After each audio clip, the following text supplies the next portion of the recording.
Hello, hello, hello. How is everyone today? Let me move this over to. Oh no, you don't. Other window. Other window. Okay. Um. So yeah, I was starting things out with the Ghost of High Heart discussion this time because I was thinking about it, and what I mean by the Ghost of High Heart not making any sense. I was thinking not that our prophecies can't make sense. You know, everybody has their abilities on their theories on the Ghost of High Hearts like theories which are prophecies which aren't necessarily that difficult. You know, like Sansa with snakes in her hair that are poisoned, like obviously represents what we're supposed to think about. You know, the strangler in her hair and things like that. But what I'm talking about is why on earth would any character in the story be sending visions to the Ghost of High Heart? And what point? Like, what is the point of that? Like, the Ghost of High Heart telling her prophecies to Arya doesn't change Arya's story or the direction of her story. The Ghost of High Heart telling her prophecies to the Brotherhood Without Banners doesn't change like what they do. So the only purpose of the Ghost of the High Heart's visions is for the audience and us to go, oh, that's really cool, and has no other function. Like, I realize it's just filler. It's like absolute filler that doesn't and like, think about, like, is it time traveling Bran? Is it some sort of god? Is it, you know, it doesn't even matter who's sending the visions. They have no point. Like, what can anyone think of any like logical reason why the Ghost of High Heart is getting sent visions and like what that does for the story?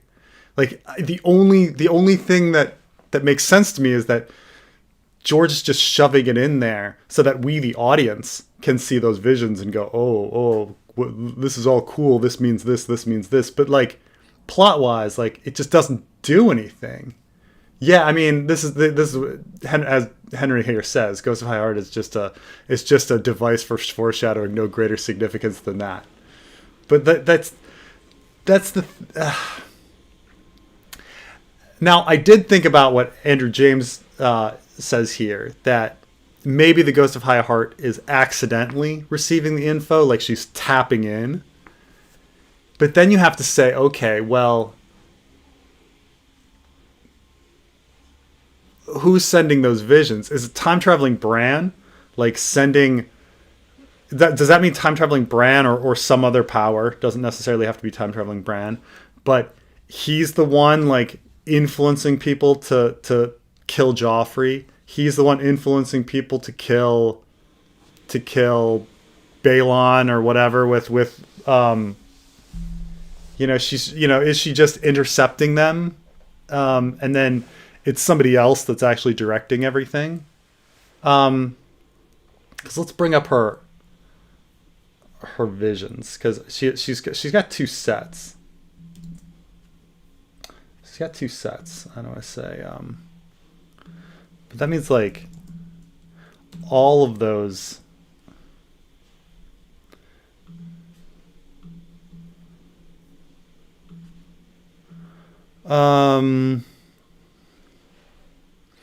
After the Ghost of the High Heart, she gets prophetic dreams about the deaths of Renly, maybe Balon,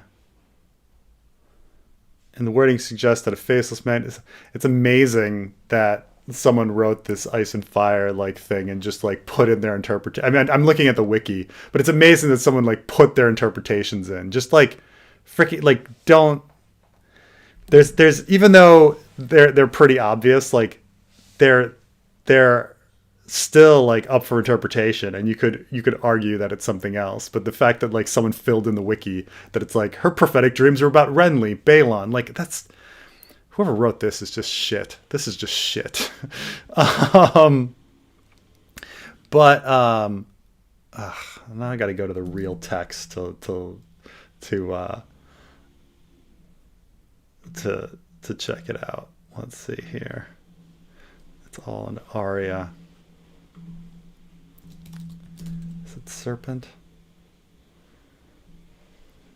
It is kind of similar to Patchface, where the prophecies don't really affect anything in the story. It's true that no one sits there and goes, "Ooh, Patchface! Like, I'm gonna do things differently now because he said something." You know, it's just.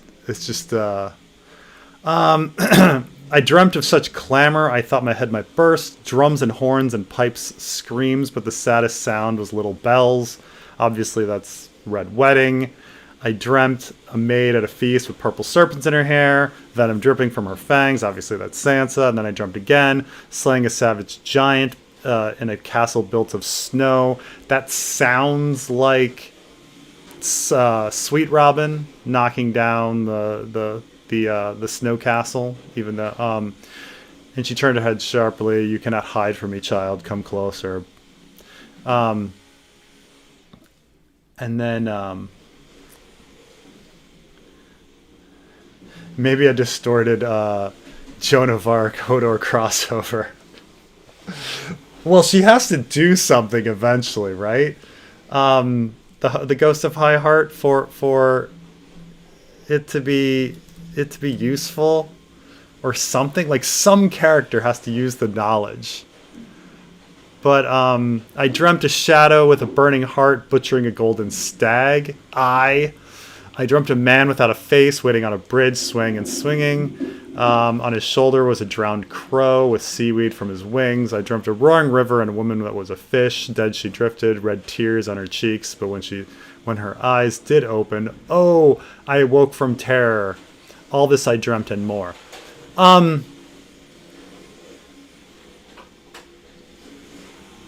Okay. I'm going to take something back here. The last line, dead she drifted with red tears on her cheeks, and when her eyes opened, oh, I awoke from terror. Okay. That, because she's telling the Brotherhood without banners and she's telling Arya, that could subconsciously affect the way that they think that the Brotherhood without, because it's Catelyn awaking from the dead is either the doing of what most people believe, that Beric Dondarrion gave the kiss of life. Obviously, the characters in story believe that Beric Dondarrion gave the kiss of life to Catelyn, and thus she awoke. And then, however, there is a chance, and you can judge how large it is, that Arya is the one that brought her back to life. Because Nymeria pulls her from the river and she's yelling like, "Wake up, wake up, wake up." And that it's perhaps Arya's,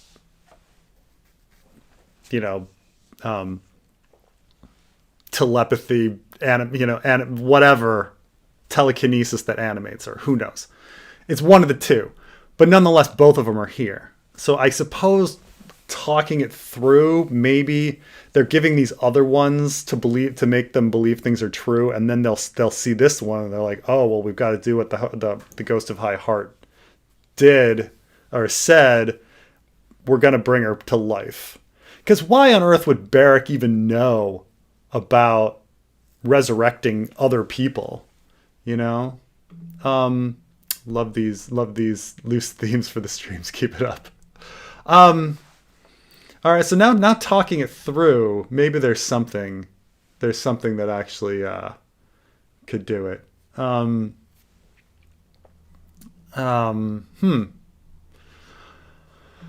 are your favorite characters from each of the great houses? Let me think. I think with the Starks, I'm the biggest fan of Sansa. I think she is the most interesting and most relatable Stark in my mind. She has like some of the darkest thoughts. She has the most relatable positions. She acts in a way that's most realistic to me for the Starks. I can picture Sansa's predicament better than I can like Bran, where it's just very hard to understand how to, like, a crippled 9-year-old boy like traveling north of the Wall. That's a not something I would think a boy would do, and he does it, and it's hard to relate to him at that point because he's taking actions that are beyond what I think a character like that would do. Same with John. You know, he acts too old for his age and things like that, and does crazy things like knows how to perform oral sex with no practice and things like that. So, to me, Sansa's the most relatable. With regards to the Lannisters, I think Jaime is the most relatable to me. I understand that like Tyrion can be very entertaining, but I think Jaime, even despite the fact that he is a murderer and threw Bran from a tower, like the thoughts in his head are very real thoughts. Even Tyrion, like Tyrion's insecurity, like we're all insecure, but Tyrion's insecurity is just outrageous. Granted, I wasn't born a little person, so I don't know, and and I wasn't abused by my father like him, but it's still beyond what I can kind of connect with.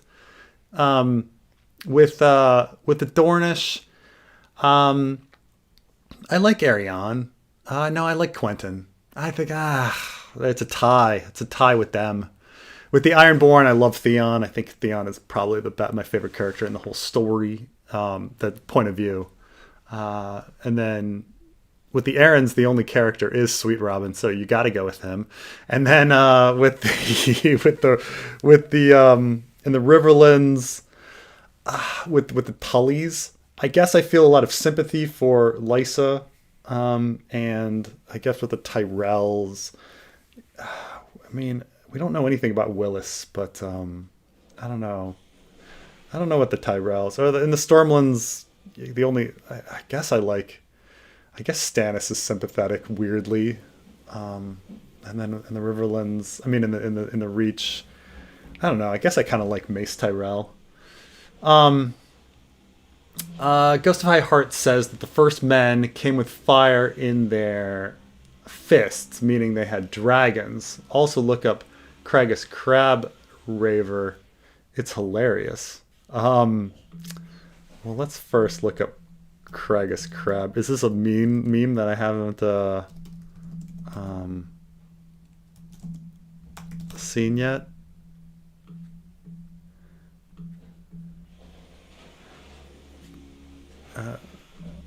Let's see. Craggus Crab Raver.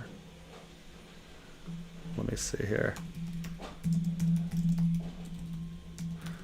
The spelling might be weird here. Crabus Crab Feeder, and let's try Crabus Crab Raver. Oh. What is this?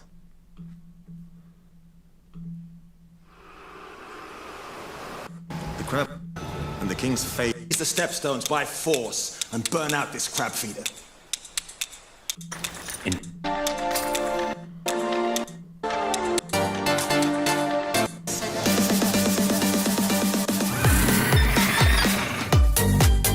Oh my lord.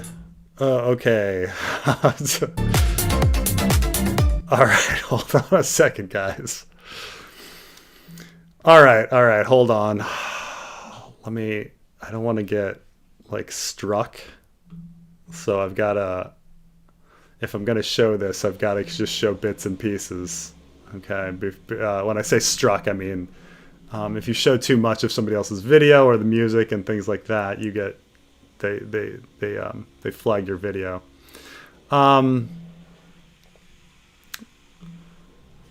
This is essentially what he's talking. There's essentially this.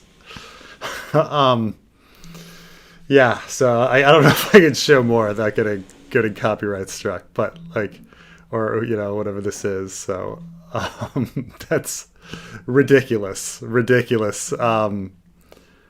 I mean, it's almost just fun. The funniest thing is that they just added the Targaryen hair back to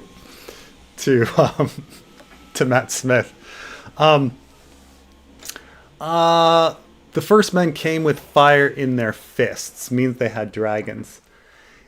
Obviously, you're first supposed to think that the fire was just burning the trees down and that being their main weapon. because the trees were like the communication device and things like that, sending visions and all sorts of things. But it's an interesting idea that maybe they had dragons. There are mention of there's three dragons that appear in the Age of Heroes way back in the day. There's, Urax, which is Selwyn of the Mirror Shield's dragon that he goes up against. There's the dragon that Florian the Fool fights, and then there's the Naga, the sea dragon. Now with these dragons, we don't hear about anyone riding them. We don't hear about any people bonding with them or anything like that. But it's interesting that that these legends exist. Now all people insert legends back, so maybe they're actually relatively recent, or they heard about Valyria or something. But it's odd that like a foreign animal would play such a prominent role in Westerosi legends. Like it's not like in ancient times the Romans didn't know that. I'm trying to think, like tigers existed. They might have seen one in trade or whatever, but their legends aren't like filled with tigers because tigers aren't something that's around them in Europe. And even lions did cross over to. They were given as gifts to emperors in China, and so lions kind of became part of like Chinese culture, but that wasn't until much later. So it's odd. It could be. I don't know if they're ancient dragons or not, like pre-Valyria dragons. So it's open to that idea. Ghost of High Heart is either red herring machine for out of story explanations, or Ghost of High Heart is just really, really amazing at guessing our story explanations. It's also just like, why are her visions so like obvious and clear, while say patch faces are just ridiculously abstract, where you're like, what the hell is patch face talking about? Like, why are hers so obvious? The ghost, like the Undying's visions aren't that obvious. Kind of remember if it's a stone dragon or a gray dragon, but if it's gray, could Jon be the gray dragon since the direwolf is gray? It's a stone dragon. And the but what there's I'm trying to mention there's gray flame. See, I understand like the conflation of things, because like you end up when we like pop a bunch of visions together, they start the same ideas like start flowing around. But I think it's the reason why people associate the word gray is that when you get to the Ghost of High Heart, not Ghost of the House of the Undying. Stone is gray, but like oh no, it's the Undying is a great stone beast who took wing, breathing shadow fire. Mother of dragons, slayer of lies. But yeah, all these things like get associated with each other. But it's interesting is that when we read when people went to Cushing Library and they found like previous Jon chapters, that there was more focus. I think this was G Steph that found more focus on the Waking Dragons from Stone prophecy. That's just kind of mentioned like once in A Dance with Dragons now, but like originally it was like many more references to it. But I think we're just supposed to think about Daenerys's dragons being petrified or something, being stone, and then not really being stone and just waking up. So I think it's something like that. But of course Jon's direwolf is white, not gray. So it's Rob's that's gray wind. But what color's Summer? Summer is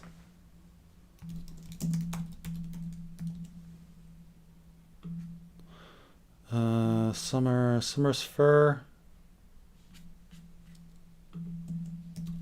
she brown or is she gray?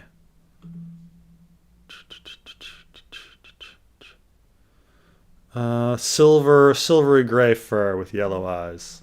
So, maybe it's Bran. Maybe it's Bran. So. If dragon riding is akin to warging, and wargs are influenced by their animals, could the Targaryens be influenced by their dragons? If so, this could explain some of Targaryen insanity. That's true. I'm actually trying to think of the most insane Targaryens, and the ones we kind of, what's funny is that maybe the dragons actually create the sanity, and without the dragons they're insane, because I think actually the other way might actually work better. Aerys, we think of the big insane ones. We think Aerys, the Mad King. We also think Aerion Brightflame, people that didn't have dragons. Obviously Maegor the Cruel, he had Balerion. And then I'm trying to think of some other famously bonkers ones. Baelor the Blessed, he did not have a dragon. Things like that. I think even though that's a fun idea, but it does seem that there's just as many insane Targaryens without dragons as insane ones with, and that there's plenty of insane Targaryens with dragons too. If we're thinking Aemond or late story Rhaenyra or things like that. But and then a lot of them we just never know. I suppose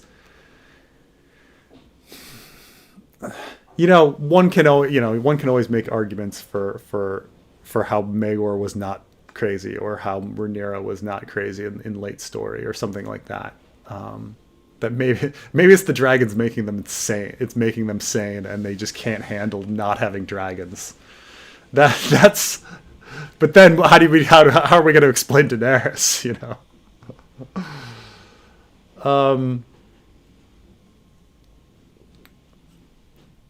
Oh, whoa! What about lions in Chinese culture? Lions in Chinese culture are actually kind of funny. Is that an emperor in Europe sent the Chinese lions, and the lions, of course, eventually died of old age.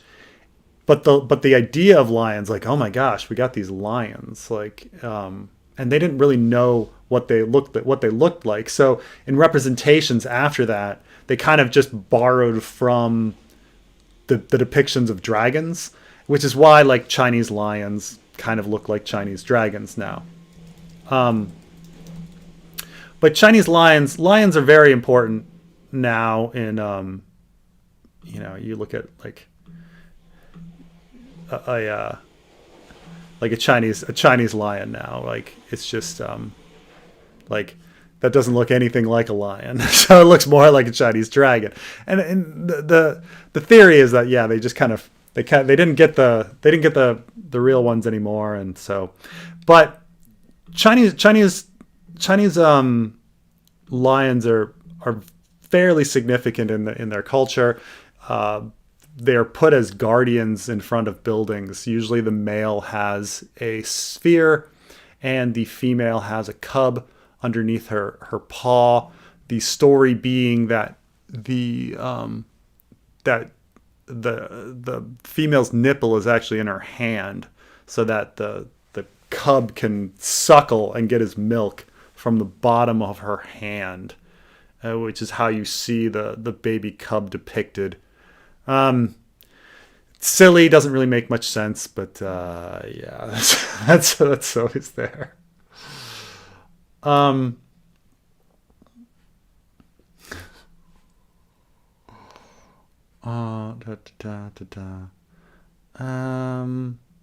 see here.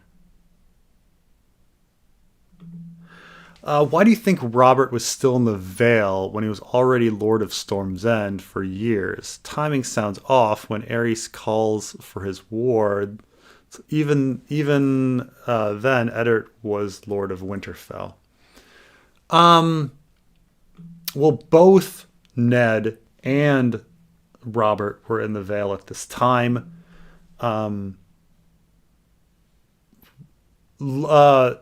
Ned was not yet Lord of Winterfell because we have to wait for Brandon to his father and Brandon to die, which happens. It's all happening around the same period. I have to get like when exactly like when Ned becomes Lord, through the his brother being killed and when he hears about it. I have to work out the timeline. Trying to think like how old Robert's gonna be. Now we do have examples of people being wards when they're lords, and the big one being of Ned Dane. Ned Dane is Lord of Starfall, and he's acting as a squire for Beric Dondarrion. But let's look at Robert Baratheon's age. Now, Theon is still a ward at 19.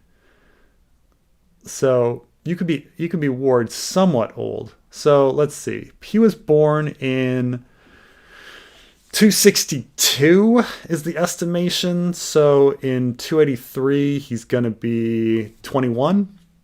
So yeah, I mean, I guess the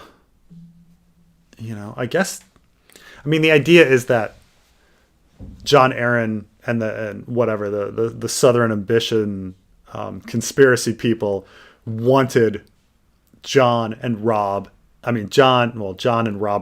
and Ned to be friends and to be good friends, and that they were purposely like all in one location so that they would become really tight.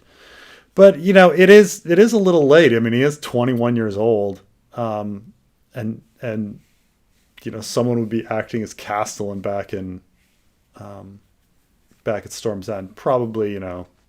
And I think Stannis is only 20, but I wonder if Stannis is acting as Castellan at that time. I have to look up like who the Castellan was, but yeah, I mean it's a little late. Not, but I think there was some scheming going on, but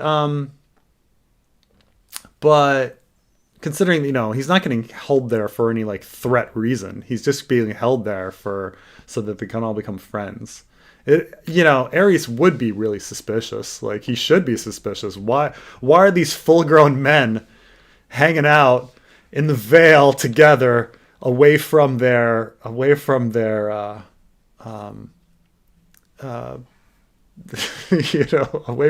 where they should be ruling?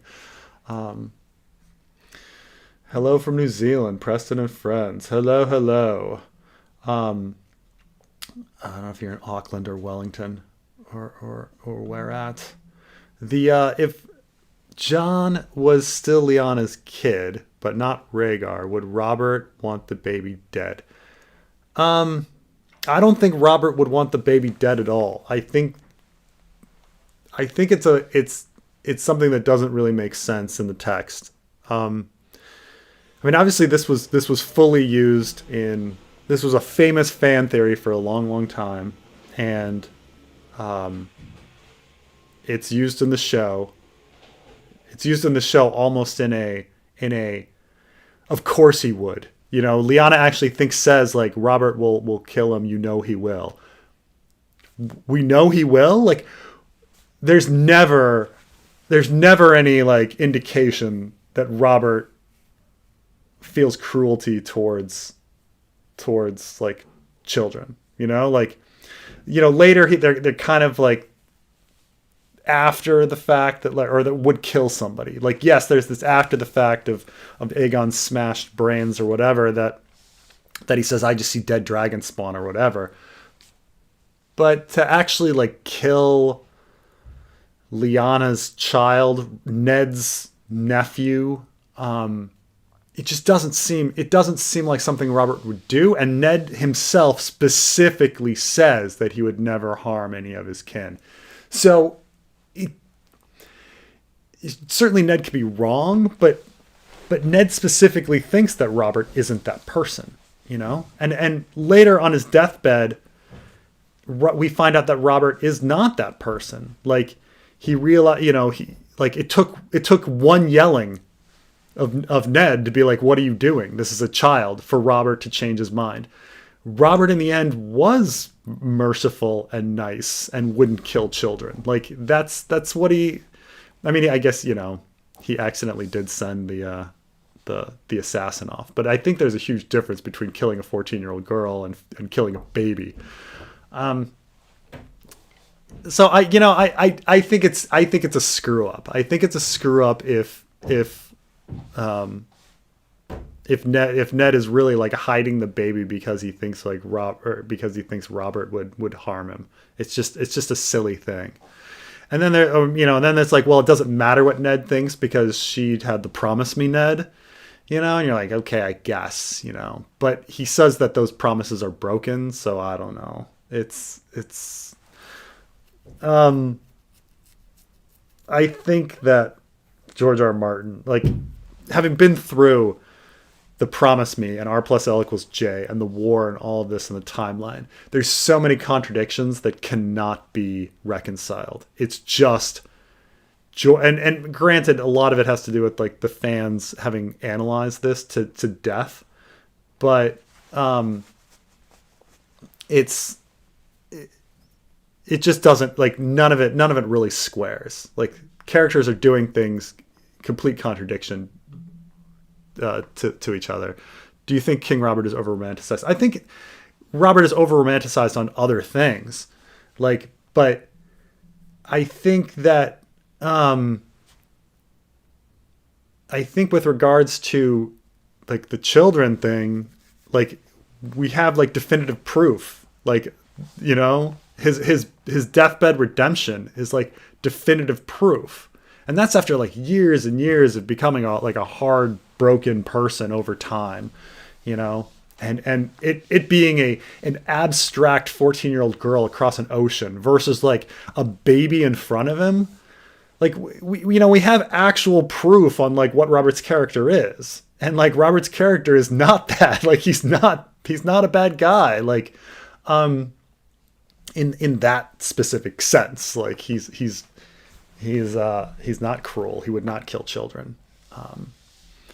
And so that question of like, would a character kill children is a big one. 'Cause like, I don't even know if Cersei herself would do that. Yes, she, you know, maybe she pushed her friend in a well, but they were kind of both kids at the time. You know, and Jaime thinks that she wants like Arya executed, but she doesn't actually say that, you know, like, here, I'm going to get joined here. Hello. Hey, you there? Can you hear me? Taylor, you there?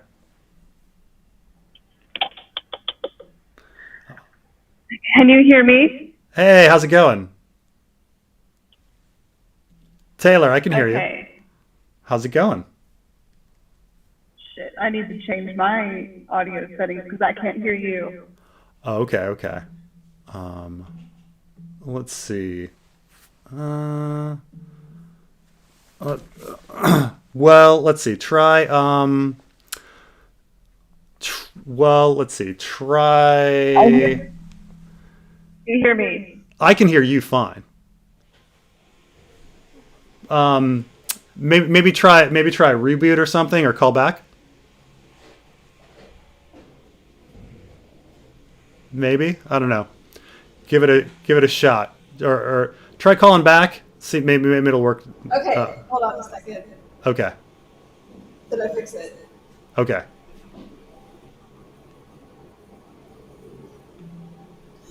Okay, Preston, I hear you.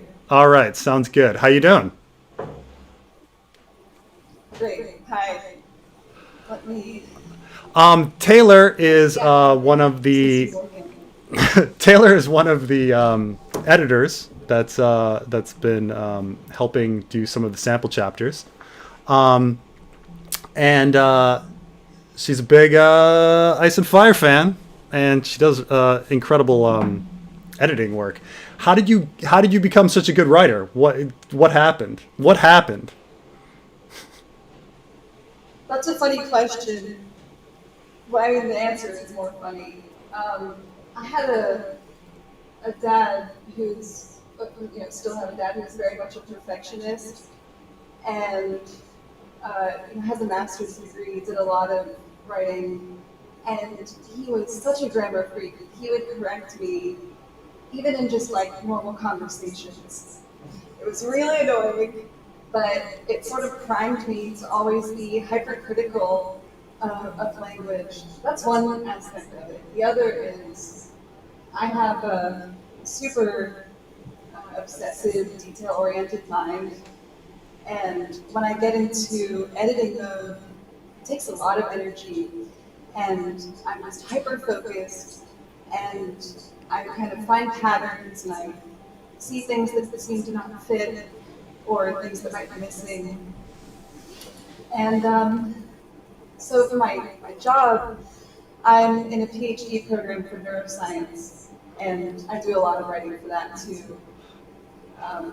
So it's all kind of just, accumulated experience, not really much fiction writing. And when you first announced this project, I thought, oh, that sounds great. I can't contribute because I'm not a writer as much as I want to be. But then when you said you were looking for editors, I knew that was something that I could do and even enjoy sometimes. That's really fascinating. I would have not guessed that background for you at all. Because first of all, academic writers are kind of famous for being horrible writers. And not to blow too much smoke, but anytime I read your edits, I'm like, one would think that when people write, it's all a matter of opinion, or something on what sounds better. But what's amazing, I use 95% of the time, if not more, I read something that you have edited. I'm just like, oh yeah, no, that sounds that sounds much better. That just totally makes sense. And so there's just this odd objective conclusion of oh no, that totally sounds better. And so yeah, no, I mean, yeah, I don't think anything about language is objective, actually, but I see what you're saying. When I am looking at these chapters, I am trying to infer what the writer intended, whether that's you or the other people who have contributed writing. And I may be right, I may be wrong, but I go with my instinct and I go with what I think makes the most sense. And then I just make sure that the language clearly conveys that meaning as best I can. Yeah. No, it's good stuff. I mean, you're like a professional level with it. And about academics, I think, all types of people end up in academia, so it really runs the gamut. Yeah, but I work in government, and there's government writing, and I had to unlearn a lot of writing for government writing, which is really odd. To say no, well, let's make the sentence short. Let's not. In government writing, you never use graceful variance. So you would never say, the manager said this and this, and then the representative said did this to mix it up, because someone would read it and be like, wait, what are you talking about? You were talking about a manager, and now you're talking about a representative, and you're like, I'm sorry, I you'd never switch the word. You'd always be like the manager, the manager every time, and they don't really worry about. It's not as fun when you have to be so rigid, but it's necessary in policy, and it's kind of necessary in science too. There's maybe a little more flourishes in science. People make puns, horrible puns. Every once in a while, yeah. Or they never. One thing that I've noticed that in both government and like academic writing is they don't worry about known subject. Like normally in like fiction, the subject of the sentence is somebody that has been introduced before. Like you wouldn't just throw out something new. You know, it's like I went to the store had a candy bar, I ate the candy bar. Like all those subjects are established. You don't say I went to the store, candy bar, was there. Like maybe, but like throwing out candy bar from nowhere in a subject is a little odd. You would introduce it as an object and then promote it to the subject and things like this. Like, and so it always like bugs me sometimes when I'm like reading like government stuff, because I don't think it necessarily flows well, but they're like, oh, it's not about the flow, it's about the clarity. You never, you want to make sure you're always being very clear on what you want to say. While fiction, ambiguity is like half the game. Yeah, I think we have to allow a bit of ambiguity and a bit of poetry even. Oh yeah.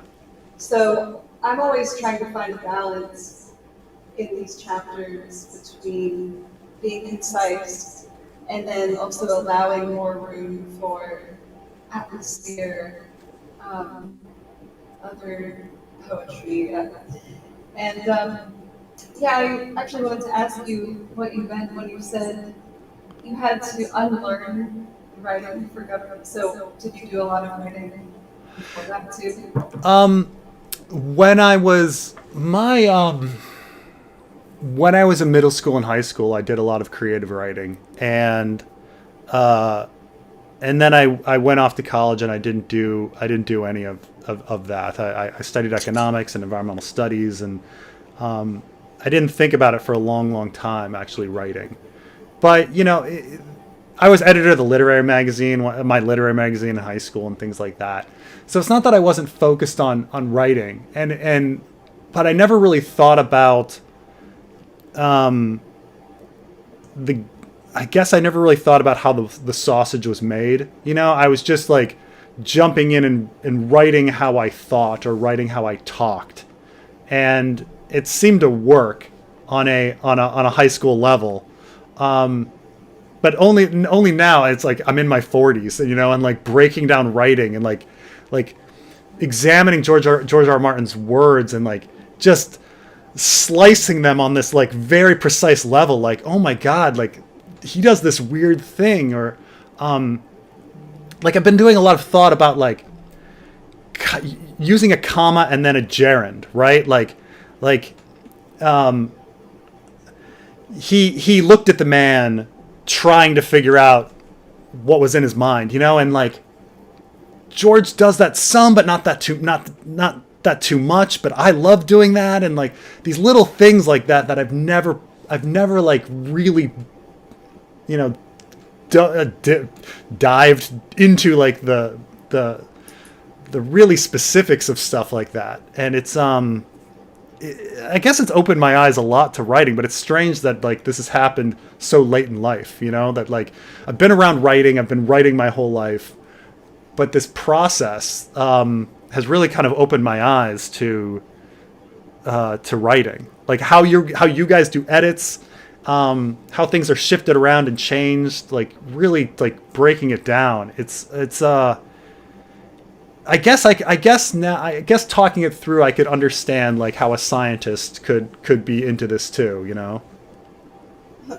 I'm not just a scientist, and you're not just an analyst. Yeah. What else was I going to say? Having to really try to capture George's style is a bit limiting, for sure. Oh yeah. But I guess it's useful to have those boundaries, those guidelines. And I like that you have decided to sort of push beyond just what's been published. Sometimes we have to invent new details. I think that's important, but I always have Search and Ice and Fire open. Whenever I'm editing, I've got like 4 windows. I've got so my process is kind of funny. Now we're doing things all in the Google Doc, Yeah. I make a copy as soon as I see that you've like shared the Google Doc. I try to make a copy of like the original. I like having the original and comparing it to progress that's made on the shared thing.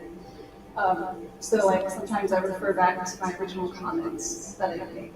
I don't really like having other people's opinions influence me while I'm reading the first time. Oh, okay. And then that's just me. So, Yeah. So I go through, make all my comments on the first draft, and then when I'm ready, I'll open up the shared thing and see what's changed and try to see whether anything has like changed in connotation as things shift around. And then Search of Ice and Fire and like a couple of the wikis. I pretty much always have open. So I'm like, does George actually use this word? Like Carter wrote, we talked about. Surprised the hell out of me. Like, yep, it's there. And so thank you to the Search of Ice and Fire people. Oh my gosh. Like all day long with the Search of Ice and Fire. Because it's just, George is so random on what words he doesn't use and what words he does. Like, there's just like no, I can't figure it out. Like, he doesn't use the word theater, but he uses the word stage. You're like, why? Why wouldn't you use the word theater? They've had theaters since forever. Like little things like that. But like how he structures a sentence and, but yeah, We're all getting a crash course, very particular style. And George does a lot of things really well. And he does, yeah. There are other things that are a bit clumsy, but clearly we're all obsessed. It is really funny because you start when you start eventually seeing like the things that he repeats, the metaphors he repeats, and you're like, oh gosh, he did that again. But I think it's made me a better writer in other respects. I do wonder how that might change me going forward to just really think about like line by line like it. But I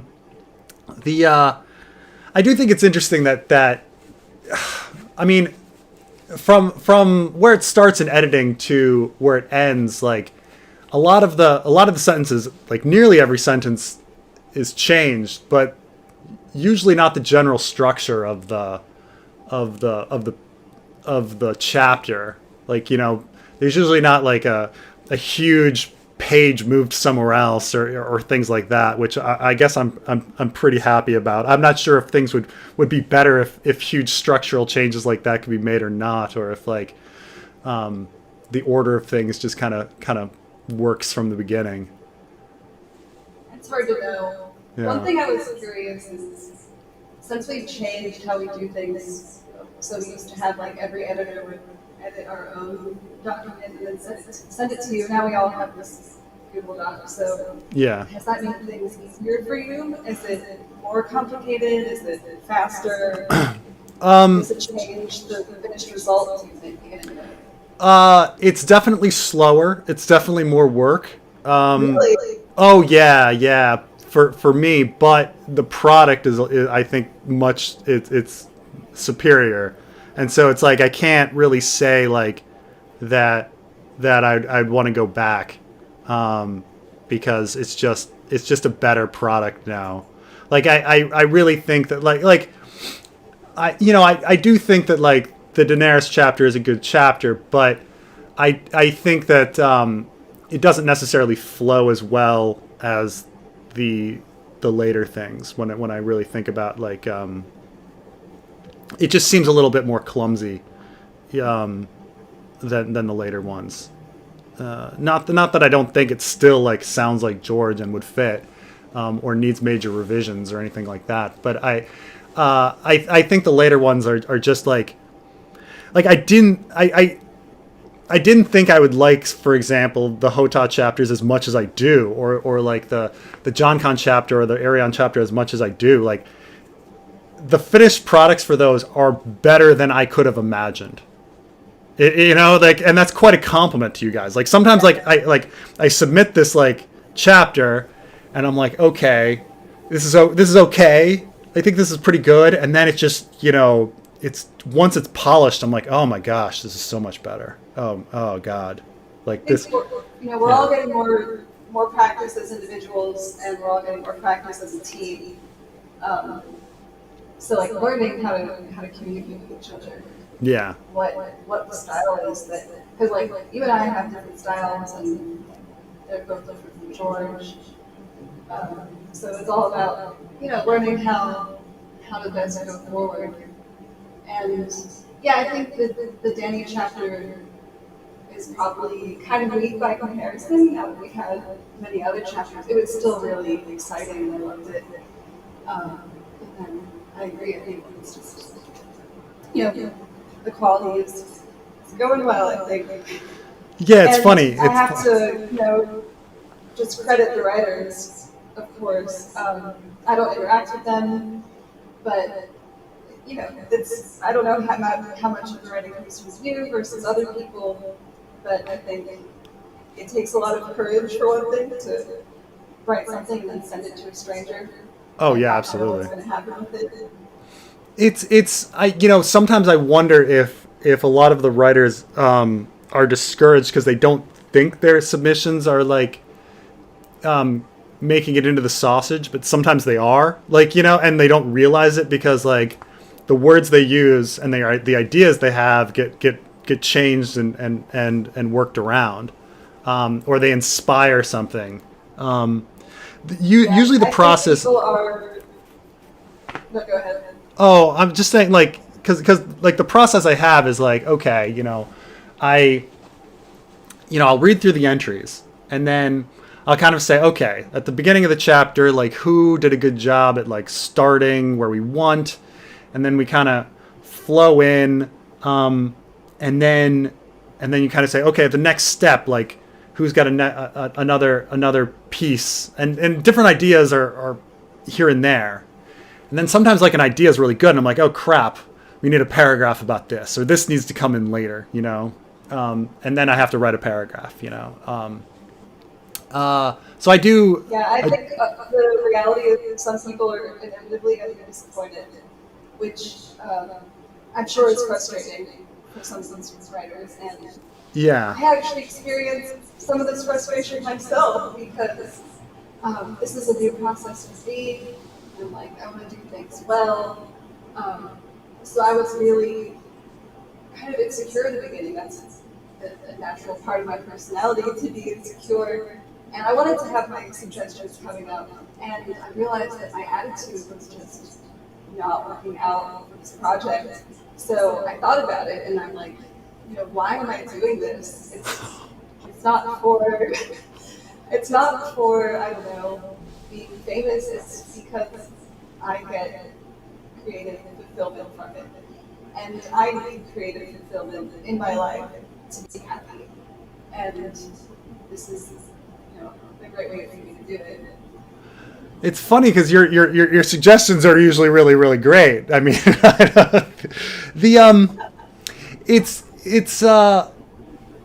it's funny though, because like if somebody suggests an idea and then like that idea inspires something and then something else changes and then something gets deleted and stuff like that, sometimes people's contribution is completely hidden, even though it was a big important part of it all gets in the unconscious, where process all those different versions simultaneously. And that's a very tough task. It is because it's like I do feel bad that like all something that they've created and really love, and it's like I can only use so much, and so it's also sad in that sense. I'm like, I'm asking so much of people, but I think in the end, if people are happy with the product and everything. And I'll just say, for me personally, that my writing is definitely improving, and that I find even in my actual job that editing is maybe not easier, but I'm getting more practice of getting into that headspace, coming in and out of it. Yeah. I think it's why George R. R. Martin like still edits, and like he he says that's like an integral part of his writing is to be an editor. And I was like, huh, okay. And like, now I kind of get it. Like when you go line by line, and I guess it's like the same thing we were doing with like theorizing and obsessing over George's writing in general. It's like, you know, obsessing over these little words, like bits and pieces. It's yeah. Oh. Anyway, the second John Con chapter is it's about, I got about 2,500 words. I want to get it to like at least 3,000 or something. It's not too far off, but it's also like complete, like that's the other thing, is each chapter is also a practice of different types of writing, because like some are dialogue heavy and then some are going to be action heavy.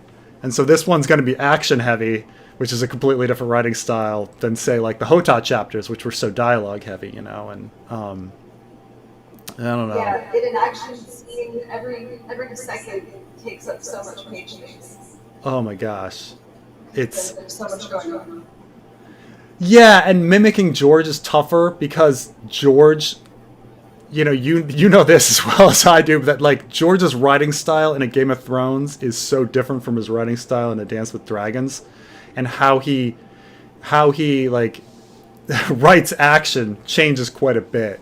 You know, how much you're going to linger on one person getting stabbed and bleeding, you know, or if you're just going to gloss it over and be like, you know, soldiers clashed with other soldiers and then move, you know, like it's and so what's going to be used? I don't know. Yeah, the first Hotep chapter, whoever wrote the kind of sparring sequences between Hotep and Bale and Swan, those were excellent. I noticed that. Absolutely, I was like, wow, this is really just like, I could picture in my head what was going on, which very often in fight scenes in novels, I can't picture what's going on, not clearly. So it's really a lot of work to establish where everyone is in relation to everyone else, how they're moving, how they're interacting with one another. The with that, it's that was kind of a mixture. So I came up with the idea of making it a game, of like every hit you get to tell truth, you know, and then I kind of took that from like the Jamie Catalan idea, because there was a lot of descriptions of the sparrings, and I was like, and I was looking through these and I was like, well, we gotta add a little spice, you know, and so yeah, I would kind of borrow different fighting descriptions from different people, and then I organized it into this frame of the game, and so I think it came out pretty well. I freaking love the Hotep chapters. I love them both. You know, that was my surprise favorite chapter, the first one. Yeah. When, I don't know, it just got me emotionally. It's so simple. You know, the main plot is quite simple, and then we have some cool kind of B-story going on, learning some history, and you know, the evolution of Bale and Swan from a potential enemy to almost like not quite a friend with Hotep, but the vulnerability they have together makes it so much more tragic that he doesn't save him. Oh yeah. I knew Balon needed to die. It wouldn't have worked anyway, you know. Poor Balon had to die. So this brings up something that I'm always looking for, which is feeling what the character is feeling, experiencing what the character is experiencing through their eyes, through their point of view. That's what George does so well. And not only that, but he has distinct point of views that all process the world differently. Yeah, I do kind of realize there you know, almost there needs to be like, because it's all of George's writing and him hating himself, but like there always needs to be like a moment of like of deep sadness that you find in the soul of these characters, like in every chapter, you know, and like in the last one, I was like, Ariane, like, we need to find out like that she didn't have a mom growing up, and that like was a horrible feeling. And so like I knew I needed to have that in there, or like you know, Ario Hota, like growing up in this horrible religious cult that you know, abused him. You know, it just you need to have this like sad, tragic like backstory that's like inside them, because I think, you know, obviously like all of us have that to some degree. I don't know if, you know, we all have it as deep as George R. R. Martin does, but we all have these like painful memories that we think about every day, and these like things that linger, that make us who we are. Yeah, that's why it's hard to sit still and not do anything. Yeah. You know, if people ever try meditating, it's like really hard, and sometimes it can be incredibly emotional. It doesn't even it's not even clear where the emotions are coming from a lot of the time. There's this concept of bits of undigested emotion in yogic philosophy, and when our mind is quiet, these just come up from wherever they are deep within us. So when I was 22 years old, I didn't know what I wanted to do with my life, so I went and I taught English in China for a while.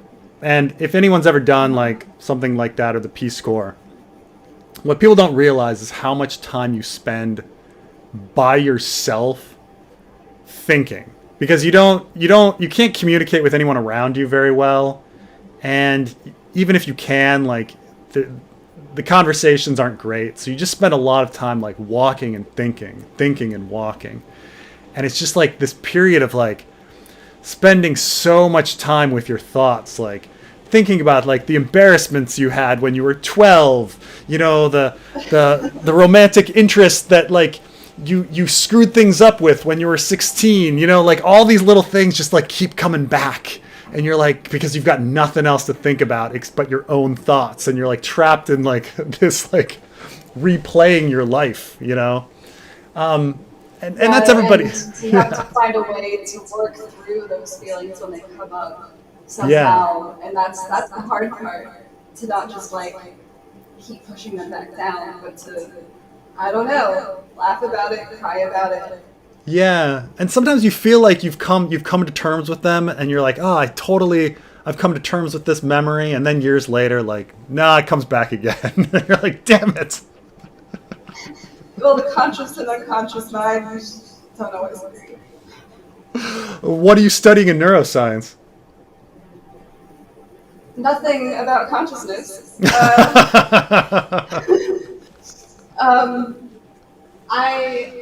I got into the field of computational neuroscience when I was in undergrad. I minored in computer science, and I didn't like traditional experimental settings. Using rodents and looking at microscopes, it's kind of fun, but I didn't want to be there all the time. And I got really into coding, and I joined a lab in undergrad, learning how to model neurons in computer simulations using differential equations. So you can simulate their activity over time. And the lab I'm in now studies motor control in the brain, and we have a lot of techniques from experimental neuroscience to what I do, and our lab is trying to understand how the motor cortex produces certain activity patterns that allow movement to occur. And in another aspect of our lab is studying what happens in Parkinson's disease, how motor cortex gets disrupted by the changes in the brain. So half of my project is building a model of neurons in motor cortex and understanding how the inputs drive their output patterns and relating those patterns to movement, and then trying to predict or explain why in Parkinson's disease that same activity is kind of impossible to generate, and maybe suggest some potential treatments that, I won't be doing myself, but years in the future, we might be able to stimulate motor cortex non-invasively to help people move better. That's kind of the goal of our lab and a number of other labs. I studied a bit of psychology and biopsych when I was in college. Obviously, this is like surface level stuff, but like one of the things that I always thought was quite odd about the human brain is that everybody's brain is a little bit different. So if one person gets trauma to this exact portion of the brain, some people will be fine and some people will be vegetables.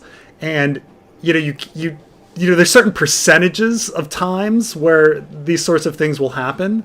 45% of people that are hit in this part of the brain will have like damage to their language center, but 55% won't, and how like the brain will organize its memories and functions in different locations depending on the individual. Yeah, the history of science has been about averaging everybody, right? Trying to find the mean value for everything. And that doesn't work when we're trying to do individualized medicine. So we are moving away from that a bit. And the language thing is interesting because some people's language centers are more localized to one side of the brain. Most people, it's predominantly on the left side, if I'm not forgetting. And then for other people, it can be sort of distributed between the left and the right sides of the brain. So if one side is damaged, there might be some compensation by the other side. I think it was, I think there's a Russian neuroscientist named Luria, and he after World War II, he had all of these people with brain damage from shrapnel during the war, and he would study percentages wise on this person got hit here and this happened to them. This person got hit here and this happened to them. And his work was it can never be duplicated again because you needed to have this huge population of people with shrapnel in their head. And World War II was it, but he had some fascinating stuff. One person loses their entire right side of their brain and it's fine, and somebody else does obviously gets a slight damage to the right side of their brain and is gone. But I thought the whole thing was just was fascinating because it's where are we? Where we don't even know, where in the brain are we? And that kind of research kind of exists still in a different way. People who have epilepsy that is intractable, meaning it's not responding to medication or other treatments, might get a part of the brain basically lasered. It used to be that they would have to remove a chunk of the brain because but usually there's a focal point for a seizure. So if that focal point is taken out, it can often prevent seizures in the future. And so the famous stories of HM from, I don't know, the 40s, it wasn't that long ago, but he had a whole bunch of his temporal lobe, which is kind of behind where your ear is, which included a bunch of memory centers, and he could no longer form new memories. But his epilepsy was cured. And fortunately, people are not doing those exact surgeries now, but hippocampus, which is the primary memory structure, is really excitable, and that's the problem that happens in a seizure. Neurons are hyperexcited and they're exciting all the neurons around them. So the hippocampus is actually a pretty common source of seizures. One of the things that I also thought was kind of interesting about the human brain with regards to how it functions like a computer is that, people don't really understand why we sleep and dream. However, kind of the best theory we have right now is that dreaming is a kind of like a defragging of our hard drive, and it's reorganizing memories into a more efficient storage system. and then the dream is like what's in the random access memory. Like it's what's kind of, and it's like, how does the brain even deal with the reorganization? Well, it creates a logical narrative that you experience as your memories are getting like reorganized. But I think it's a useful metaphor, but it's funny because before computers, like, we wouldn't even had that metaphor to even like understand that, like there would be no way of describing that. Like, what do you mean in the random access memory? Like, what are you talking about? Mm-hmm. But we've had a concept of working memory for, I guess that was what happened before computers were around, and that's like our RAM. Yeah. I wonder how much of computer engineering has been influenced by psychology of memory in humans, and now we can maybe get inspiration from computers too. The dreaming thing, it seems like maybe what's happening in sleep is that some memories are getting consolidated and other memories are sort of not getting stored maybe. I don't really know. And the concept of like the brain as a computer memory is so much different. Like, it's hard to even analogize in terms of how we store information. Some people would say the brain doesn't really store information, but that memories are kind of one pattern of activation in the brain, perhaps has been associated with another pattern, like I have a smell that I associate with a particular image. Right, there's like, there's the concept of the schema, and like even that like synesthesia kind of crossover to like flowing into other things, like where things are localized in your brain is going to affect other things. But like this idea that like you can, for people that don't know what we're talking about, like there's when you look at something like, say, a car, you in your brain you're getting activated all the things you know about a car. It's got 4 wheels. It takes gasoline. 4 people can sit in it usually. There's a steering wheel. They drive on roads. There's like an infinite amount of knowledge about something, and it's activated every time you look at an object. And so I actually wrote a paper once about cancerous schemata, where like there can be a point where one idea in somebody's head is so large that no matter what they look at, it constantly reminds them of that one thing. And we've all met these people where it's like they just like my mother won't shut up about Donald Trump, or like my college roommate won't shut up about being Jewish. Like that's just one topic they keep going back to. Maybe it's ice and fire for us. This cancerous schemata that like will it is that has taken over. The physicists would call that an attractor. If you have an abstract space of all the states that your brain can be in, there are some states that you're more likely to perceive to than others. It's almost like a whole, like everything leads to that state. And there's some theory of memory kind of about that. But like computers wouldn't necessarily do that, you're not going to get that, necessarily that related information, or they certainly aren't going to get like a synesthesia kind of crossover, where like when we're talking about synesthesia, it's like we associate certain things that aren't necessarily the same together. Like we'll talk about cheese being sharp. Like, why is cheese sharp? There's nothing sharp about cheese. Like but in our minds we have that like feeling that like, oh, the edge of a blade and like the flavor of a cheese can actually be similar. And these little things in my head, for some reason, like I associate the numbers 1 with being male and 2 with being female for no reason, but like in my brain there's just like this synesthesia like connection, like, oh no, 2 and 4 and 7 seem like women.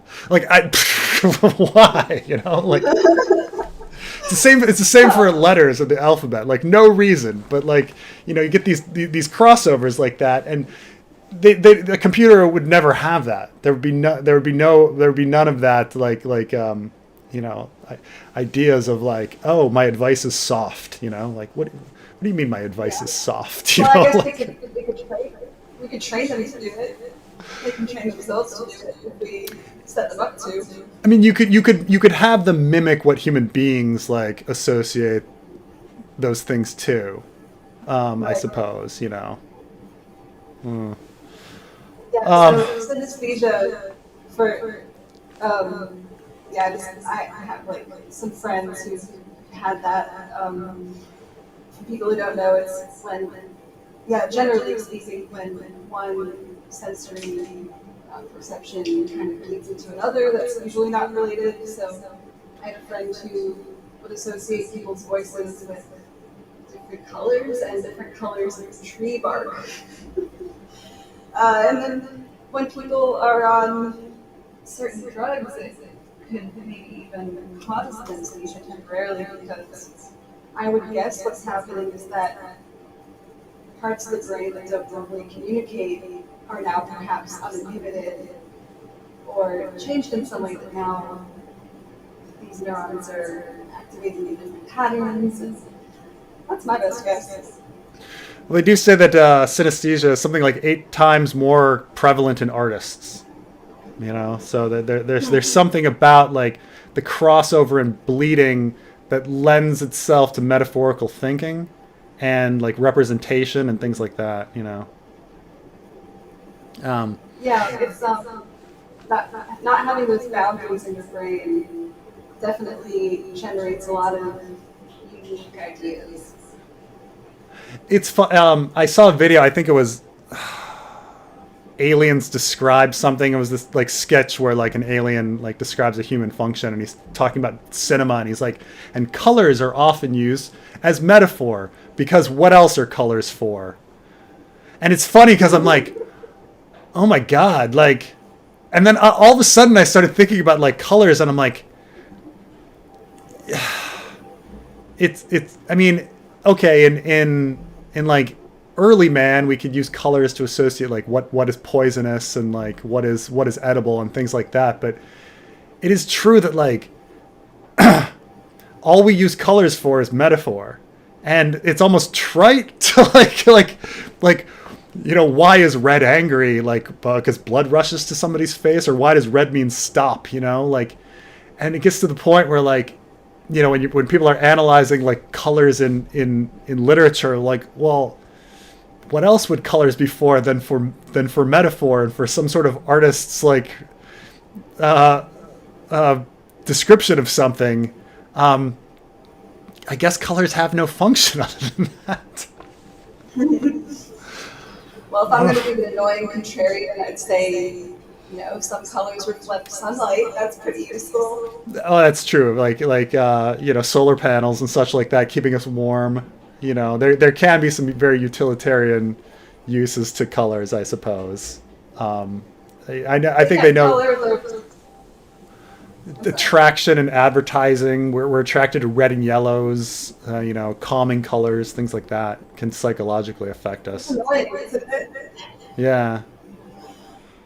And everyone is a bit different. Everyone responds differently to different colors and different patterns. Like, I kind of hate crazy pattern clothing, but other people can't get enough of it. Yeah. I mean, it's funny that the concept of favorite color is something that is, one, it's ingrained in children. Like you're gonna ask them, what's your favorite color, and they have to decide. They're gonna pick it randomly probably, but they have to decide. But then it becomes their favorite color, gets ingrained in them. Oh man. I'm going to answer a few of these super chats just because I'm way behind here. What's with House Dane's motto? Is it important? This is something that people have mentioned, like it just hasn't been brought up yet, and that can it relate to the long night or something? I suppose it could. Realistically, it's probably like George just hasn't come up with anything good, and like. House Dane in general is a big mystery box. It's the J.J. Abrams mystery box where like George is like, I haven't figured it out, but it's gonna be so good when I open that mystery box. It's gonna be so good. Everything at Starfall, everything related to the Sword of the Morning and Ashara Dayan and Arthur Dane. It's gonna be incredible. There's this huge mystery, and he hasn't really come up with it. It's like J.J. Abrams with The Force Awakens creating all these mystery boxes and then not knowing what he was gonna do. He had no idea. You should watch Succession and Carmine 2. The final season comes out March 26th. If you want something, some easy content to talk about, it's a very good show. I've watched season 1. It was okay. I guess I think I just ended up like wanting to find out more about the cousin, the young cousin guy, and the rest of the kid. I guess I like Macaulay Culkin's brother. He's entertaining. But a lot of times it did seem kind of repetitive in the sense that like, he's going to have a drug problem. He's going to have a clash with his dad. But so I thought it was good, but it wasn't enough for me to like continue on. I mean, everybody tells me I need to continue on, so maybe I will. It's just such a big investment. I do love the loser cousin that gets attached to the family. Sorry if this has come up. Just joined. My headcanon was that Rhaegar was good mates with the Ghost of High Heart and wrote Jenny's song, which Danny hears him play in the Warlock's house. It could be. I'm trying to think, because like Jenny's song, it should be like Jenny of Old Stones, right? Jenny's song. Rhaegar wrote every song. Yeah, right.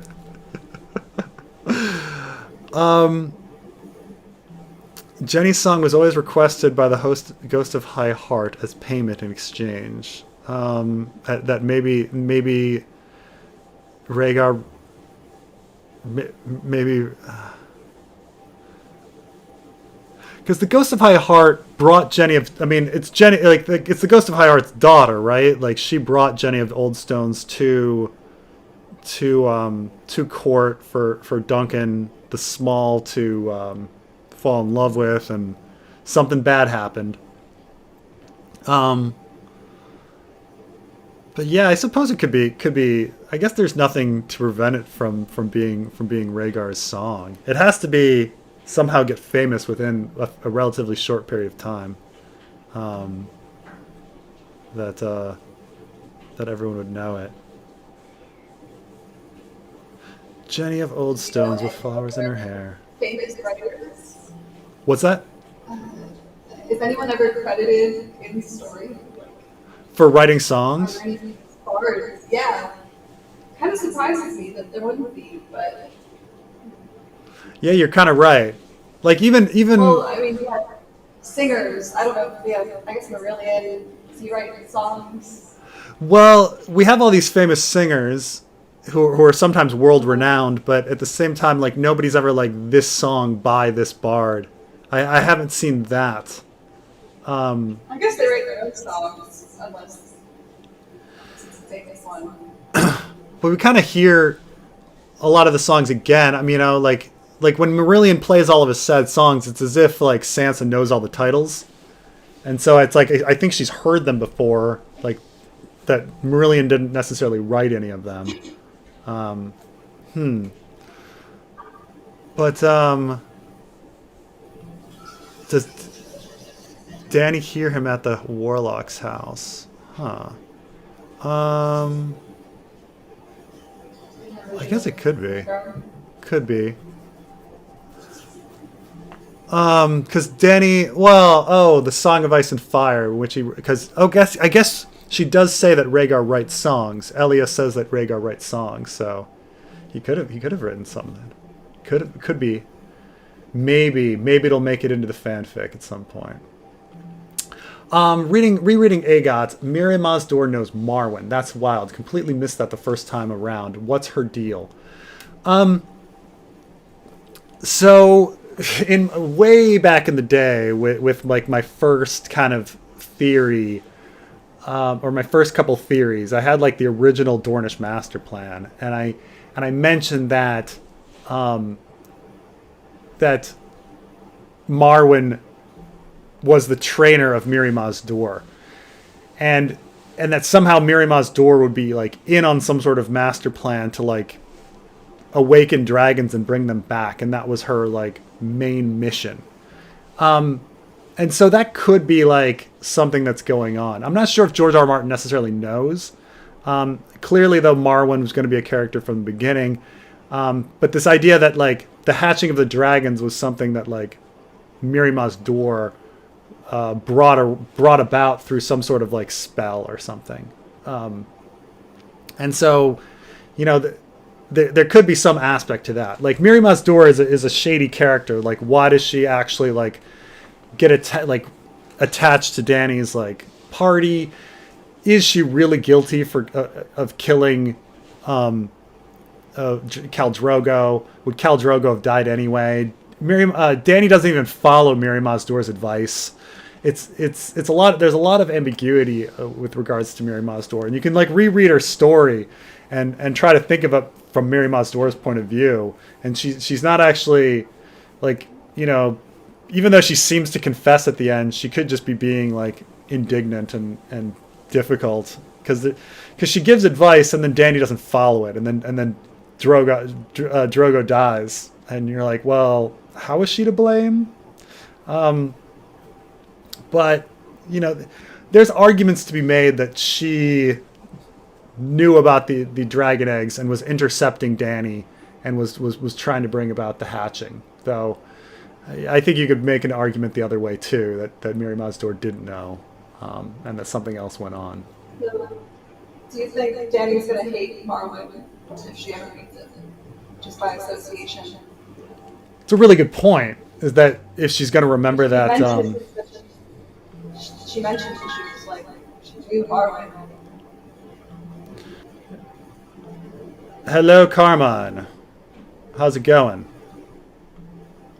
What's going on? I just got here. What's happening? What's good? We're discussing. Is Dany going to be upset if she ever meets Marwyn because she'll hear the name and might remember that he was Miri Mazdur's mentor? Oh, I'm sorry. Are you still on with the editor? Yes, Taylor's here too. We're in a party house. It's a fucking party. I'm good.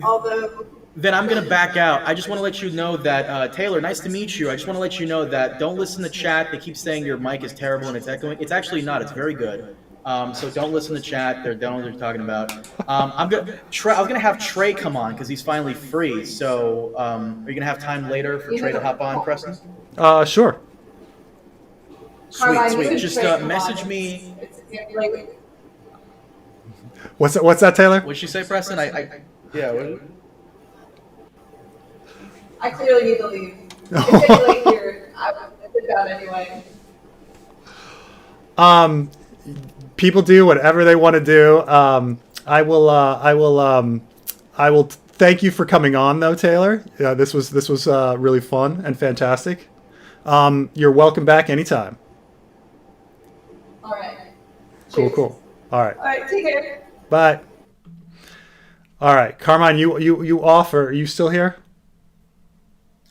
Yeah, you gotta put on some headphones because I was being a troll. It is echoing like a motherfucker. You gotta put on some headphones. I'm gonna get you the one. I used to not echo. I think it's just like the and then people were angry that I put the headphones on. Who the fuck was angry at that? Who they don't like me with my headphones on. They think I look stupid. Who is this? Point this fucker guy out. I'll ban him right now. Point him out. They think I look stupid. They think I look bad. You do not look stupid. Stop it. You do not look stupid at all. Stop it. You stop it right now. There you go. You look gorgeous. Whatever, dude. Whatever. Dragon Spawn comment. I thought the Dragon Spawn comment was from Agot. Doesn't he say? I don't see anything but Dragon Spawn. I'll have to do my search of. Is it one word? Oh, before you get Trey. What's up? Before you get Trey. Before I get Trey in here, oh, there he is. Here he is. Here he is. Hello, Senior Explainer. Hello, can you hear me? Yes, you are here. You are you are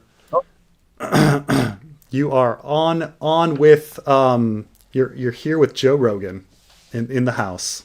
Oh my. Wait, I don't hold even on. know how to start Preston, with what Joe happened Rogan. to your Yes. what happened to your AirPods? My AirPods. Like sir. like You have AirPods. you want I do. My wife has them. I've got little ear. Oh, don't worry about it. Don't worry about it. The reason it echoes is because I come through your I know. speakers. So I you should know. have headphones. I know, but it's like before it wasn't Oh. so bad because like I think there was a distance and directional thing of my mic and stuff like that in previous stuff. So this time I actually even pushed my computer back thinking about your echo thing. You don't need to do that. Just have headphones on like everybody else. Come on, get the nice cat ears ones. I'll buy them for you. I got you. They'll be red or pink or lightish red. Yeah, whatever. Oh, I also have Trey here to soften the blow. You're gonna be very upset with me. What's that? My mic fucked up when we did Mando, so we're gonna have to like talk about it on stream when I stream. Hope that's okay. Oh man. Hope that's okay. Oh, did Mando come out? Oh, I completely forgot about Mando. It did. It came out. Oh, how is it? Is it good? Is it bad? It's the same as ever. It's literally the same as ever, and like, but all of a sudden people are kind of tired of that pattern. Oh. He was very negative about it. I was. He hasn't posted. He hasn't posted my. So we had. Did you not hear what I said? What? No. Because I was looking for Dragon Spawn. Yes, but can say it again. My audio fucked up, so we're gonna have to do it again What? on stream. I That's know. the worst. Look, it happens 2 times a year, maybe. Okay, maybe it happens 2 times a year. Don't make that face. Don't make that face. It happens 2 times a year. Oh my god. We had a really fucking why good you're upset. conversation. We had a very good conversation, and I know why you're upset. You're upset because you made a reference to a '90s band that I didn't get, and then you wanted me to get clowned on for that. That was really funny. That was really funny. So first of all, I can't believe. So it's gone. It's fucked up. It's gone.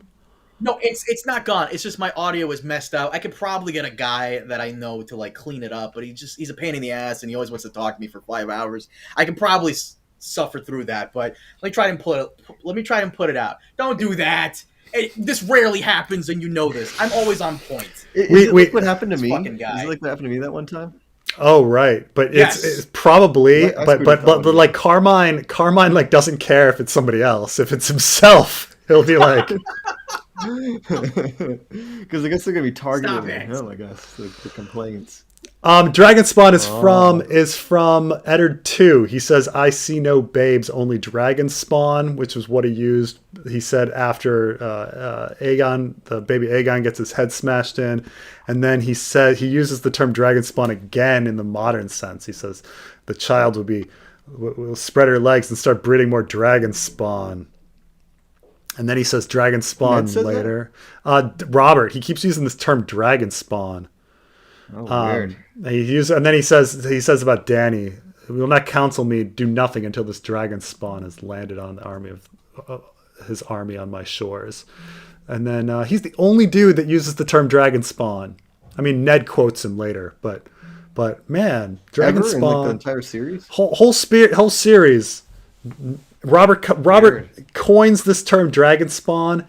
He does not make fetch happen.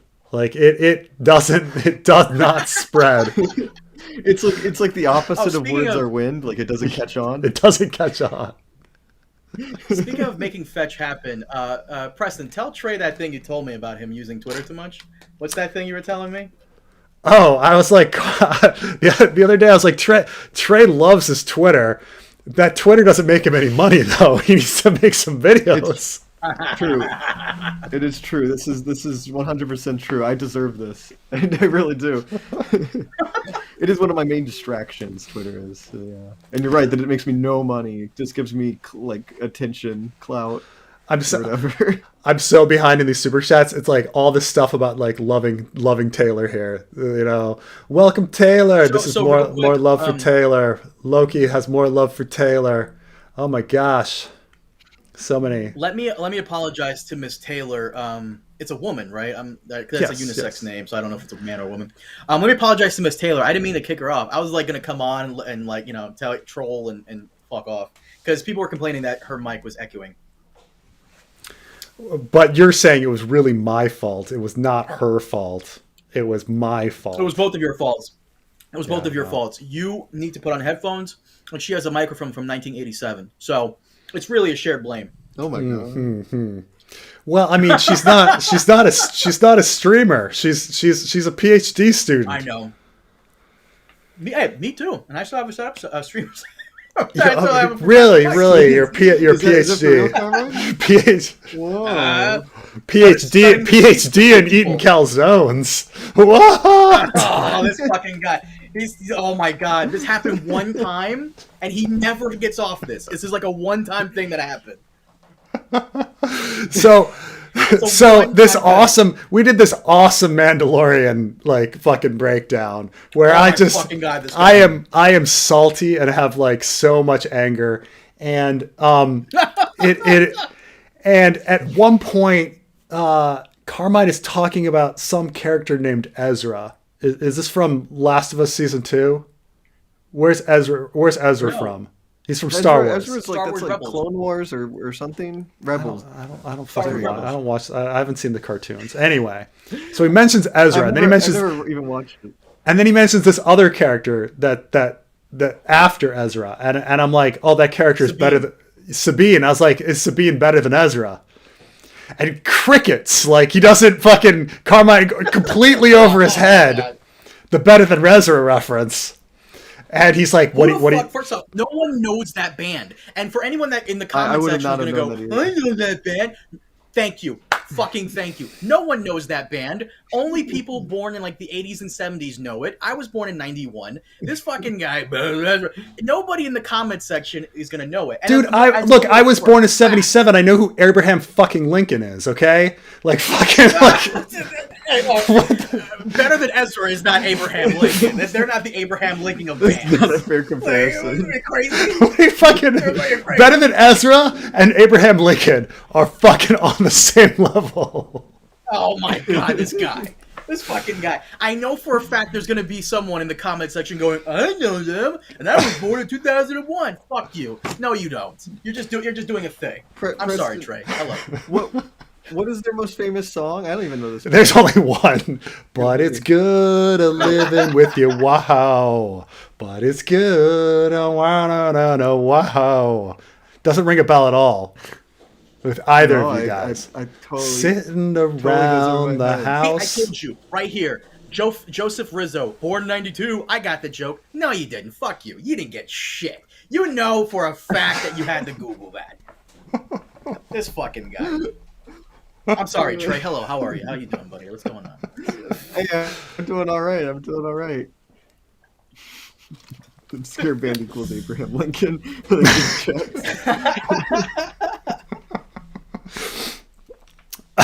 I'm born in the 60s and I don't know it.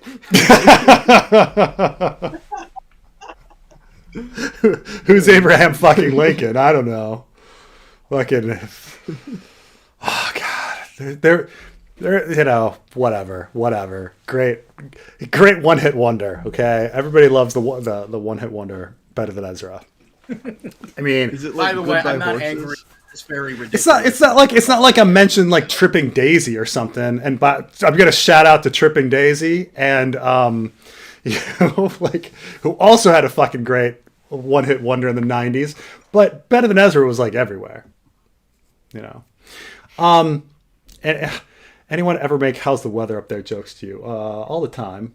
Keep in mind that like I'm 6'6" and I was this height at about 14 years old, and so when you're 14, you hate being this tall, and then you slowly get confidence, and then you realize that man, there are so many women that only want to date tall guys. And really, like, it's something that, like, you kind of start taking advantage of in your late 20s, 30s. But before this, when you're like, I'm a scrawny tall kid that's like sticking out at a party, like completely insecure about the fact that I'm a head taller than everybody else. Like, it's horrible growing up. But then it's like you hit it later. It's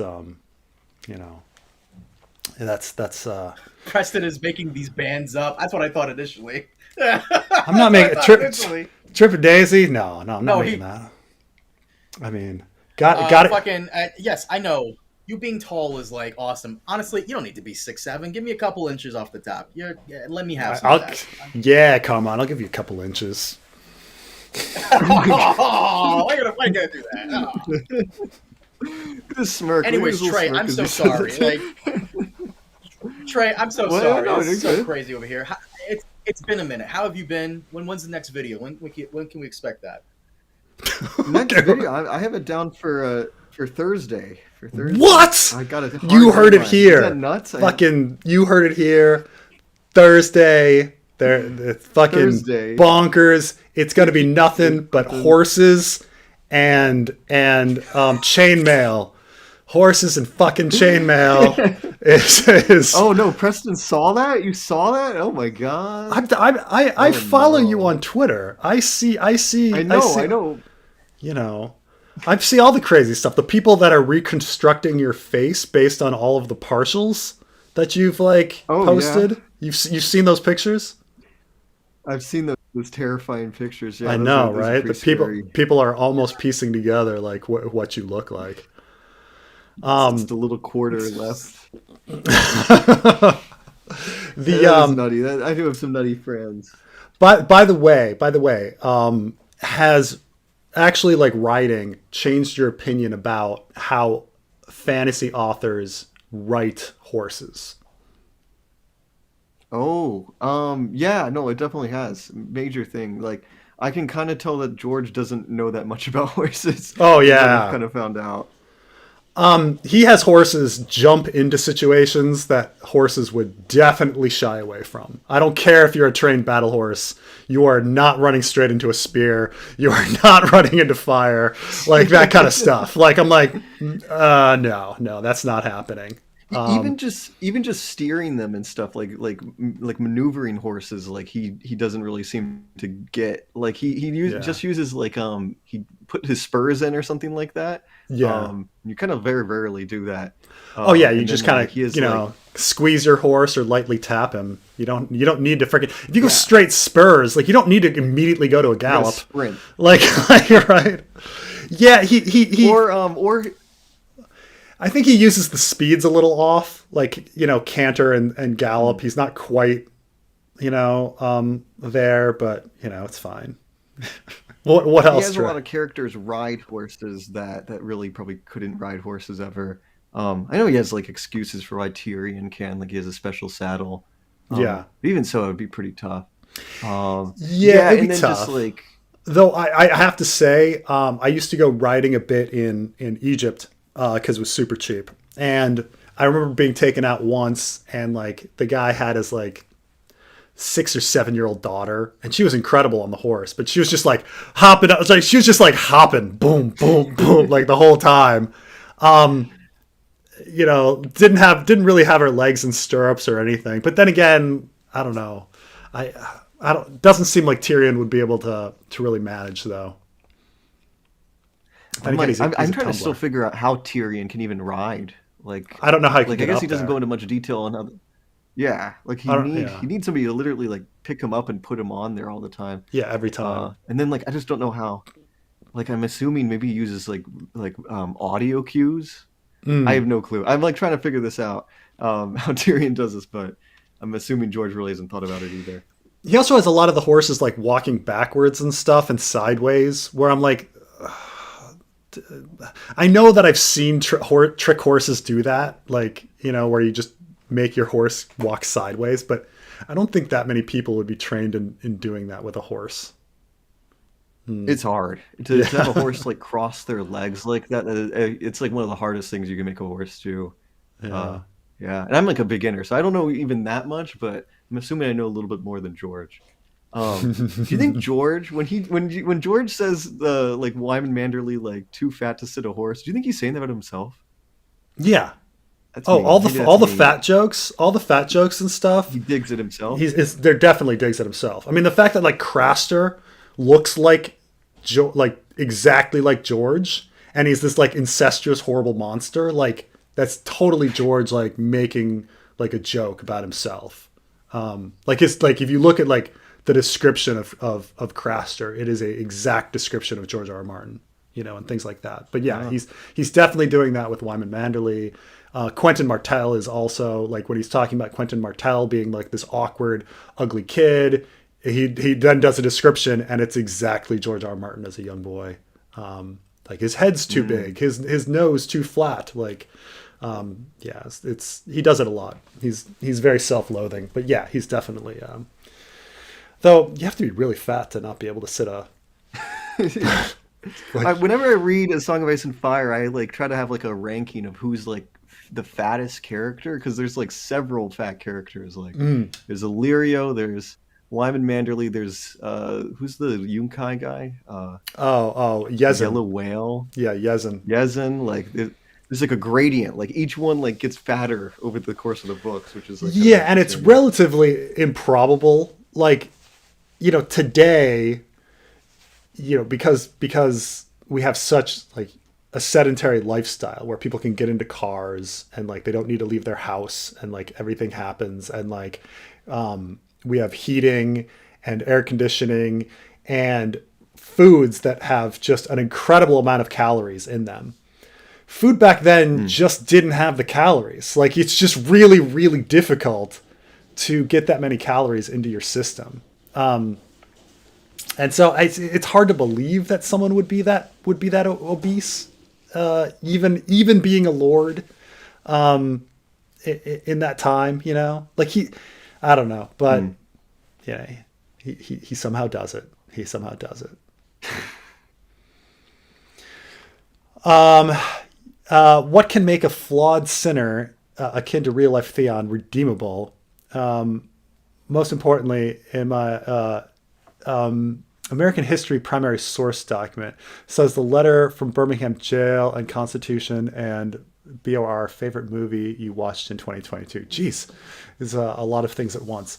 I don't necessarily think that a character needs to be redeemable. He just needs to be relatable. And I don't know if and I think once a character is relatable enough, you just start feeling sympathy for them. Like there was nothing redeemable about Viserys, yet he's so relatable that we still kind of like feel bad that gold was poured over his head and he had a painful death. Like there's some, and maybe that's Harry Lloyd, because fucking Harry Lloyd is incredible. Harry Lloyd's Viserys is definitely superior to George R. R. Martin's Viserys, but there, I think there's something to that. So, like the moment, oh my gosh, when the moment where like he hears that like he's gonna like Drogo's gonna give him like the crown, and you see his face. And that fear lights up, and he's like, "That's all I straight wanted." up fear. Yeah, that's like all I wanted. Oh yeah, those two things together, like yeah, it's like does it. Yeah, that's all I wanted. Like, yeah, and then the fear, like, man, he was a good actor. Man, he's like, can I even like think of like a brilliant like come about of emotions like so quickly, going from anger, losing the anger, to fear so quickly. Oh man, what an incredible performance from Harry Lloyd. Fucking national treasure, even though he's American national treasure. Where's he from? Is he British? Oh, is he American? I have no idea. That's why I'm joking and saying that he's an American. He's definitely English. Okay, American national treasure. Just this on last week tonight. Recently, it was just last week. John Oliver calls the national treasure, as he says, Dolly Parton Pedro Pascal, and then he names a third one, and I forgot what that third one was, but I was like, I guess Pedro Pascal is a national treasure. Most important American history primary source doc. I'd say Letter from a Birmingham Jail and the Constitution. All these are super important. I mean, I guess you can't like, beat the Constitution as something that people keep referring to over and over again. Letter from Birmingham Jail is a very beautiful thing. But I'm trying to think. But some of them are really, really important. Like recently, I think pulling out a lot of the Confederate primary source documents to refute the sort of whitewashing of Confederate history. And bring us back and be like, wait, no, it wasn't about states' rights. You could read what they wrote, and it was definitely about slavery, so all that's there. It's an unusual, an interesting question. What do you think, Trey? Do you have any favorites? Oh, I'm not sure for like American history, but I know a lot of like ancient ones that are pretty good. Yeah. Like, let me think. There's like a Roman law code that kind of survives, and I guess it gives you like a really good idea of like what like the average Roman person like valued, like property rights and I don't know, like the value of a human life versus like an animal, like that kind of stuff. So I don't know, stuff like that's interesting, where you can kind of like read between the lines of like that and kind of infer what the morality of the time period was and stuff. Right, because we get a lot of this literature where it's, like people always point to like Plato's Symposium as this like idea of what people were thinking. And I was like, this is a bunch of like weird philosophers sitting around shooting shit. Like, imagine if like this conversation between like you, me, and Carmine was like the example of like American morality. Like, I would feel, I mean, would it be representative? I don't know, probably not. So yeah, these little things, like, I think the more sources and the more it's hard to have one thing be representative. You want all of these different things to get a perspective. But thank you, Loki. Is there a fire net being interrupted by the weir net, or do the visions come from candles, moons blocked by the canopy and the ground and the heart and high heart?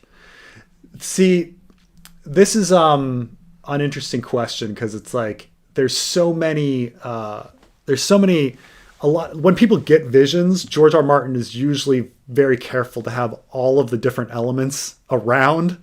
So like they're burning a fire while sitting on top of a weirwood, so you don't know. Or like Jamie has a dream, but his head's resting on a weirwood, but the moon is out, and you don't know. And he's purposely fucking with us. Like, you're not going to figure out where these messages are coming from, and he does this all the time.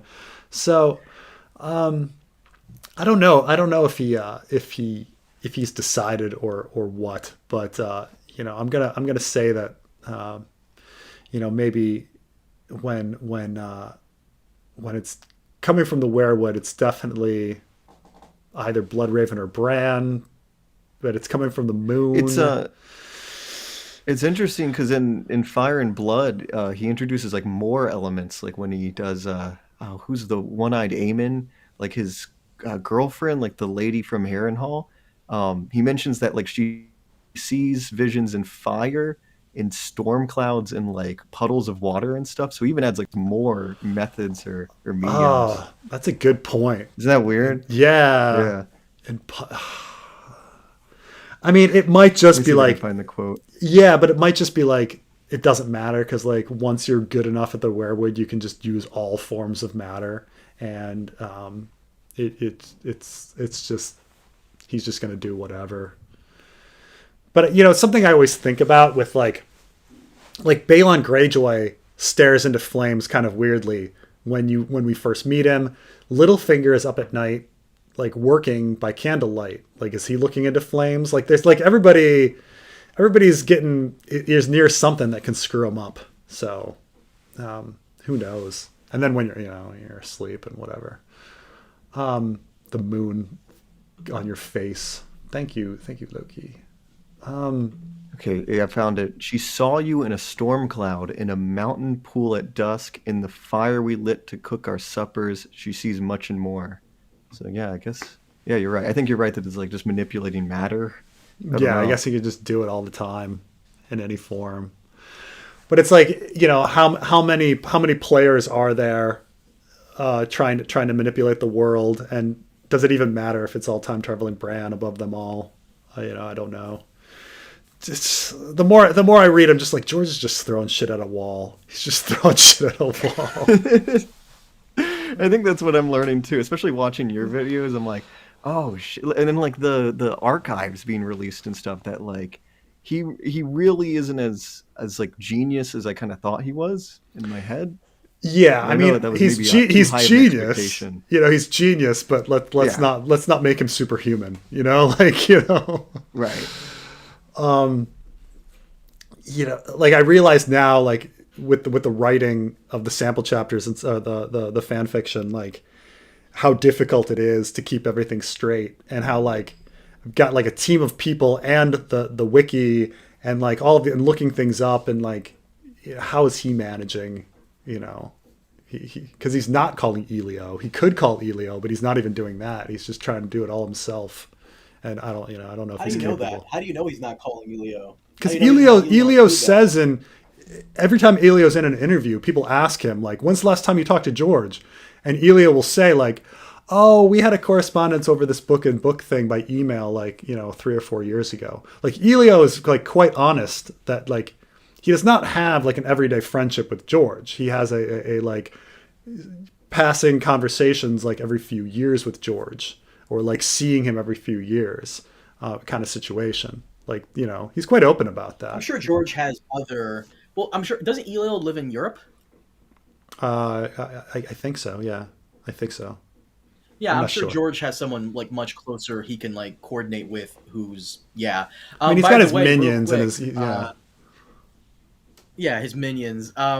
Rami here says, have Trey and Preston had that great debate Carmine was promising? So, Trey, you had an idea for a debate you wanted to get in with Preston about it, but you wanted to save that for like an actual Yeah. podcast thing, right? So Yeah, talk about maybe we that should briefly. save it for that. Because it's related yeah, to Fire don't and do it Blood. here, Preston, but talk you'll probably know what I'm talking about. The mirror shield thing. Who killed that guy? Oh, you're right. Who's the Yeah, with the Swan guy. Yeah, which dragon it was and all that. Yeah, Yeah, I'm we- gonna take an alternate position than you. Oh, this is I'll make my fascinating. arguments, but yeah. This is fascinating.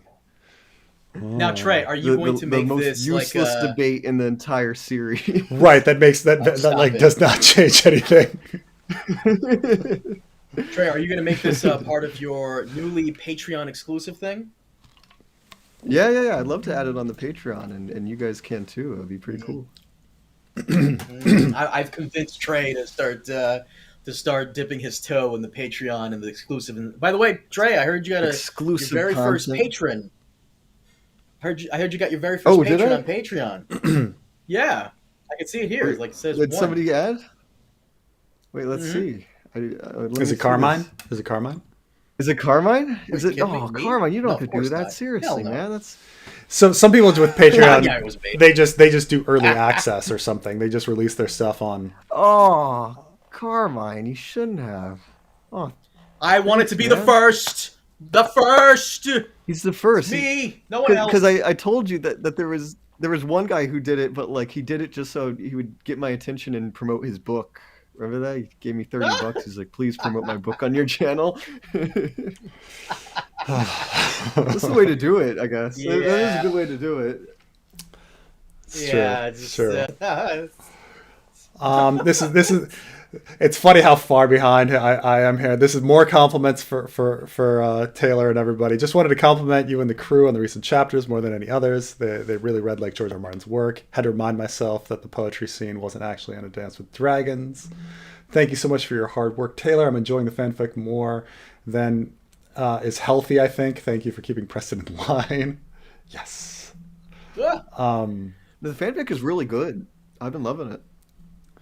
Yeah, no, the more from Loki. Loki's been just thanking me all day long. Loki and Alex are both putting Preston's kid through college with the super chats. So I told Carmine, I'm sorry, I told Trey that, like, there was like a little bit of like Trey in the prologue. Like, I was like, Maester John is like a little bit of like there's a little bit of Trey the Explainer in his personality. Oh, really? Yeah. Oh, thanks, man. Yeah, I noticed that. So he's like super dedicated to academic ideas, and but at the same time, like, very adventurous in the rest of his life. Got it's BJ. Oh, thanks, Preston. Yeah, but Seriously. it was quite a compliment, because I know it took you a while before you eventually got around to reading them, and then you finally read the prologue, and you're like, wow, I read this prologue and it's really good. Oh my god! And I was like, oh, thank you. Oh, by the way, speaking of which, I should apologize. Like I said, I didn't mean to kick Taylor off. So, in regards to her, like, her role in the fanfic, she's been very integral. And is she one of the 7 or the 6 Kings? She's one of the 6. She's very, very valuable. Yeah, she's. Is she? Which one is she? She's Oswald Wendt. Which one is she? Is she Bearston? I make the joke that Preston's editors are his Kingsguard. He has no Jamie. It's the other guys. Yeah, no Jamie to stab me in the back. Yeah, she's like the Oswald Wendt. She's she's Wendt. Gotcha. She's really good. Like, I literally thought she was like a professional editor. That's how good she is. Yeah, she's really good. I'll say this. Preston has discussed this with me privately. I won't say. Of course, Preston won't say anything insane. But Preston has told me privately, and I hope the editors are listening, that he has greatly complimented all of his like editors, so much so that I'm like, God damn, are these guys professionals? Holy shit! And he's like, no, they're just people. They're just people who just are really good at this. So, yeah, one guy is professional. One guy's professional, but the one guy is professional. Yeah, and just doing it volunteer. But that's unfair. We got to remove that guy. No. What? He's great. Yeah. Keep it. Really. Yeah. But Preston has greatly complimented the hell out of you guys. Yeah. All lies, though. I've just been bullshitting. Turns out what I do is what's the website where you just like hire random people to do like editing and like formatting work? Fiverr. Oh, I know what you're talking about. Yeah. I just been outsourcing it to that, and it's been a dude in India. It's been a dude in India writing the whole thing. Like, that guy's awesome. He got the deep cuts. He got the sorrowful man back and all that. He's really awesome. Yeah. There's a lot of thought. Yeah, the sorrowful man was like specifically because the idea is that, like, I mean, it's not much of a pattern. We don't have a statistically significant like base here, but like, the first chapter is north of the wall. The second chapter is a maester. The third chapter is north of the wall. The fourth chapter is a maester. And then the fifth chapter is north of the wall. So like people are like, okay, that's the pattern, north of the wall, maester. So the sixth one we made maester, right? And then when we end each one, there's usually some sort of like magical threat. And so the threat for Maester Crescent is like the Lord of Light and like Melisandre's kind of like powers. And then with Pate, it's the Faceless Men. So we can't like have that done again. So it's kind of like got to choose another threat from the east, and so it's the Sorrowful Man. Yeah. Nice. Yeah. What if time traveling Bran's only trying to leave the cave. His John meddling is just teaching him warging, getting him killed, which is why everyone wants him dead. This is essentially you're jumping into my head, Moon Man.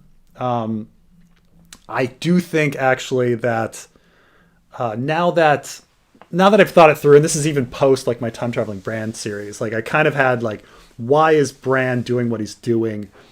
And I sort of say, okay, he brought Hodor along to hold the door. He's brought Mira along to help him climb out of the sinkhole.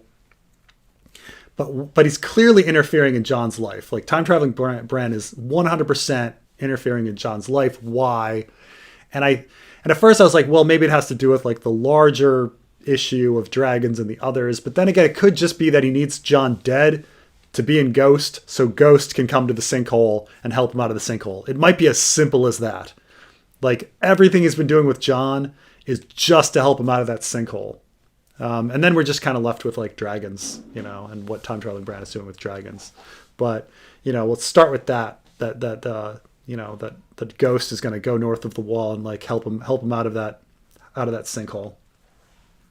But read my mind.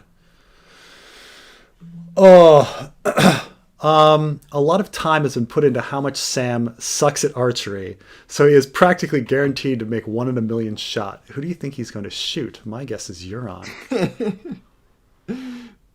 That'd be amazing, actually, if he just like sniped Euron in his one good eye. Oh my Kills god! him. But also, like, it's such a metaphor for like the bolts and the dragons, and how like the bolt just like accidentally hit the dragon's eye and killed the dragon. And that like he was aiming at something completely different and he hits Euron in the eye and kills him. It's a fucking really good idea.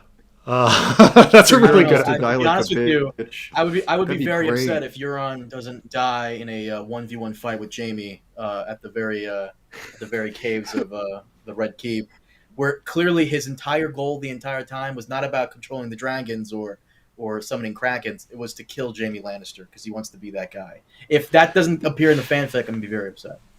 That is true. That was clearly George R. R. Martin's original plan. No, but that would be fucking insane if Sam shoots his ass right in the like that. He went out of his way to get Valyrian steel armor and all that, Yeah. and he still gets fucked up. And he's like Sam is clearly aiming for something else. He's like trying to hit him in the chest, and it just goes right into his eye. Sam's not even aiming I for feel him. like It's just that's a such a warning George shot that just idea, got him too. on target. Yeah, it's true. It is a totally George idea. Oh man. That's great. Oh my god. Ranking English-speaking countries. Number 1, USA. Number 2, Canada. Number 3, UK. Number 4, New Zealand.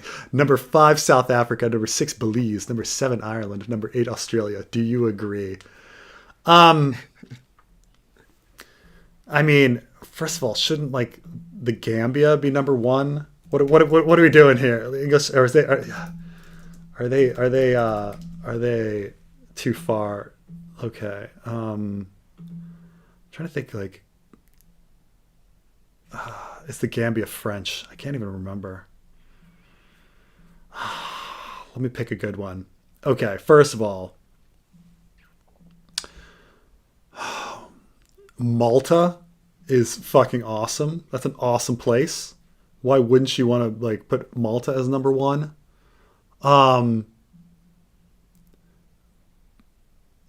Let's see. I mean, like Palau. I understand that they speak Palauan, but like Palau is pretty awesome. Are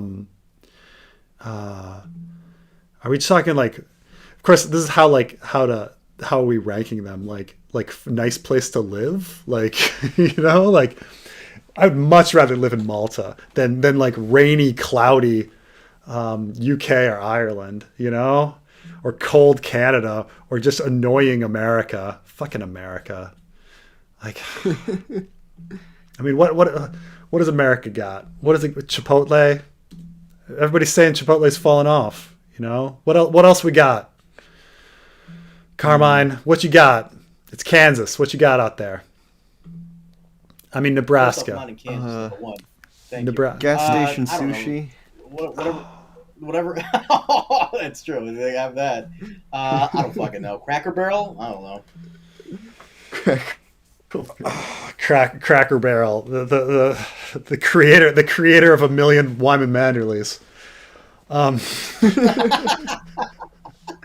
Trey, you got Cracker Barrel out there, right? Where you are, right? Yeah, we've got Cracker Barrel. I mean, Dude, Trey's in the South. He's in the heart of Cracker Barrel. Yeah, that's right. I've been It's to the two go-to Cracker Barrels, place. and they were both the Cracker Barrels I've been to were fucking garbage. And my roommate, who she's been in the Midwest for forever, she goes, "No, you can't go to those two. You got to go to this one. This one's like the best." I'm like, "Oh my fucking god! How much trash food I have to fucking pay for?" But the two I went to were garbage. So, I mean, I've always had a good specifically. I've always had a good experience at Cracker Barrel. I mean, keep in mind I've only been to East Coast once, but I've always had a good experience there. You know, very kind, sweet service. It's a good bargain. You know, when you order a drink, they bring you out they bring you four so that you don't have to ask them for a refill. You're like, yeah, can I have a Pepsi? Sure, here's four of them. Okay, Jesus, okay. I guess you know. The only thing that's bad about Cracker Barrel, and I'm being completely serious here, Cracker Barrel would be a great place if I didn't have to become physically ill by looking at the other clientele. That's just This is true. He's not wrong. I was true. there. He's not wrong. It's just it's an awful place. Honestly, I always tell people, if you really want the heart of America, Waffle House at 3 a.m. specifically is where it's at. At 3 a.m. specifically. Not because the food is good, but the entertainment is amazing. For those of you who know, you know. For those of you who don't know, you'll know. I agree.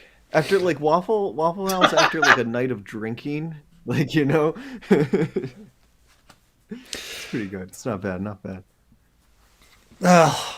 It's funny though, the different drinking food and the different go-tos at different times. When I was in college, I went to college in Chicago, so we would go to Maravilla's, which would be these incredible burritos at whatever 3-4 in the morning. In DC, everybody gets jumbo slice. It's funny different people's cravings. Because I always wanted something nice and fatty, but some people they also have the falafel place is open in DC, and I was like, well, I wouldn't want falafel when I'm drunk at 3 in the morning. But or once I was partying in Shanghai, and this one guy's like, oh, I've got to get wontons, and I'm like, wontons, really? For what? But he was, so people got their different cravings, but whatever. Waffle House, all right, okay. I've never done it, but consider this my payment for the Winds of Winter you guys are working on. Thanks a lot. I hope we start getting fan theories for your versions of the books. Everything is volunteer here. This is nothing. We're not making any money off of the fanfic. This is an essential part of it. There's no profits to be made. Made a very good point. That person made a very good point. Please let the writers and editors know to leave some mysteries there for people to theorize and stuff. Because I know you're gonna probably do Winds and then Dream. Do you plan on doing a third book? I mean, let's not get ahead of ourselves, okay? We're freaking 8-9 chapters into Winds, which is we've got 60 to do. So it's got to be, so we'll Do we know where George is at with it? So the last time he was in a bunch of interviews, and in several interviews he said 75% done, which is around what we kind of what we guessed, which was essentially leftover chapters plus about very good writing during COVID. So if I would say things are gonna, if he's going at a slightly faster pace than before, that's still going to be years away. I mean, still going to be a long time. So let me see how many chapters are in Dance. Let's see, Dance. 72? Is that it? 72. 72 times. Is that So he's 56 chapters in, possibly. It depends on how big Wins is, I guess. If it's equal Yeah. in size to Dance. Oh no, it's there's 74 chapters in Dance. You know. So the where we are with the fan, like the sample chapters that are out, that is about 40,000 some words. You know, we've written about 50 or so for the fanfic, so it's like we're almost getting to like 100%. You know, we're almost getting to 25% done. Though George's piece is pretty significant in that, so it'll take a while. Are you keeping? Have you said that you're keeping like the Victorian sample chapters and Tyrion sample chapters and stuff like that? Yeah, exactly. For Tyrion 1, are you gonna like try to fix it? So Tyrion 1 is a kind of special case. I actually got a submission from someone that's pretty close to like that is, it's like very, very close to what's what people remember from a reading years ago. And so I might, we might just work with that submission because it's also pretty well written. But Tyrion 1 might be a special case. Barristan 2 is another one where it's like, the same author like sent in that one too. So Tyrion 1 and Barristan 2 might be a special case where they're treated differently. Cool. But the rest of them we'll see. But I realized like, oh my gosh, like it's like you're halfway done with the book, like dealing with all the battles. And then after that, it's like onto something new. You gotta watch Gundam. How good is Gundam, Carmine? Is Carmine gone? It really depends on the. Hold on, my headphones are being insane. It really depends on which Gundam my man here is talking about, because everybody wants you to watch Berserk or read Berserk or whatever the fuck. And Trey, I'm sure, is one of those people, right, Trey? Yeah, I love Berserk. Berserk's pretty good. Well, did you see that they're re-releasing the movies, like split into episodes, just to make more money? I did see that. They had that stupid countdown that everybody got excited for, and it was nothing. It was like rehash. Yep, the countdown was absolutely nothing interesting. It was like some kind of museum thing, which, whatever. What the fuck ever. But no, it depends on what Chris is talking about, which Gundam. Like OG Gundam? Nah. Depends on which one. That's it. I'm still surprised, Carmine, that you haven't watched Aeon Flux. Like back from the 90s. I was reminded of it because I recently read an article that appeared in was it Salon.com had something on Aeon Flux, or maybe it was Slate. One of the 2005 movie with Charlize Theron? No, the animated one. What? There's an anime one? Oh my god. Let me see. Oh my god! I think we talked about it. I talked about it once with Phil the Issues guy, because Phil. So back in the day, there was this guy, Peter Chung, is his name, animator, and he there used to be this show on MTV called Liquid Television that had different animations, and then every episode would end with Aeon Flux, and everybody was only watching for Aeon Flux. It was the only thing that was like really fucking good. And it's an like the stories are nonsensical, but like the aesthetics and the animation and everything was so incredible that like everyone like watched. And then there was I don't know. And then they did the movie, which people were pretty disappointed with. But I think you can watch them on YouTube probably.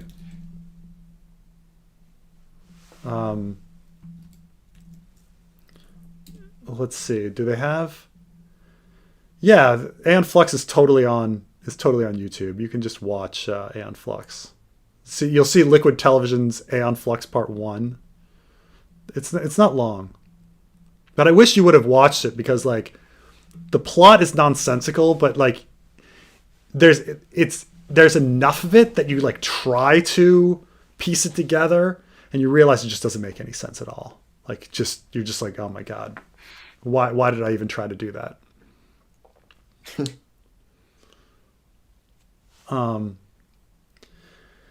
Carmine is trolling. Gundam is so bad it's good. Huh. No. You've actually caught up with the chat. Congrats. Yes. No, this guy is talking to me about the different Gundam iterations, and I'm telling him that Thunderbolt is the best. 8th MS team is pretty good because most of Gundam is a bunch of fucking kids who get pulled into this bullshit and this war, and they complain about war. Homie, fuck you. Stop complaining about the war. Fight or get in the robot or get the fuck off.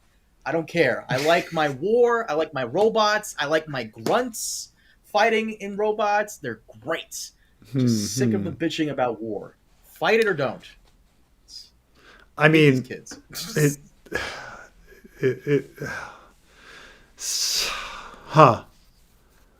Well, I mean, it's. I don't know. That seems very odd. That like if that's like a huge thematic point of the show, and you're saying you need to get rid of it. Preston, themes are for 12th grade book reports. What did that asshole say? They're for was it 8th grade book reports? What was it? I forgot. I think it was 7th grade. 7th grade? We'll go back a couple grades. Whatever. Maybe it was 8th grade. Can we go back to talking about right. the Ghost of High Heart prophecy or something? Oh man! So this is my new theory that the Ghost of High Heart is just it was just all the visions were just to induce her to try to resurrect Catalin, and that for some reason time traveling Bran needs his mom resurrected for something. My interpretation was that she was like in the way, like a television signal or something like that. She's just like getting visions from other people, like she's getting like the interference, I guess. So yeah, so that means like everybody. Like, it's not really meant for her. That maybe like so Littlefinger is getting this idea, like he's getting like say time traveling Bran is sending the television signal to Littlefinger, serpents in her hair, and he's like, oh, that's a really good idea. I'll have Dantos like I'll have Dantos with this hairnet, and then Ghost of High Heart just happens to like get a hint of it, like get an earful. Yeah, that'd be something. Yeah. Well, I have a question for Preston. I got a question for you. Okay. I just want to see what you think. Where do you think Euron got like his Valyrian steel armor? Like, did he actually? Is it real or is it like glamored or something? Or? Oh, I think that he. So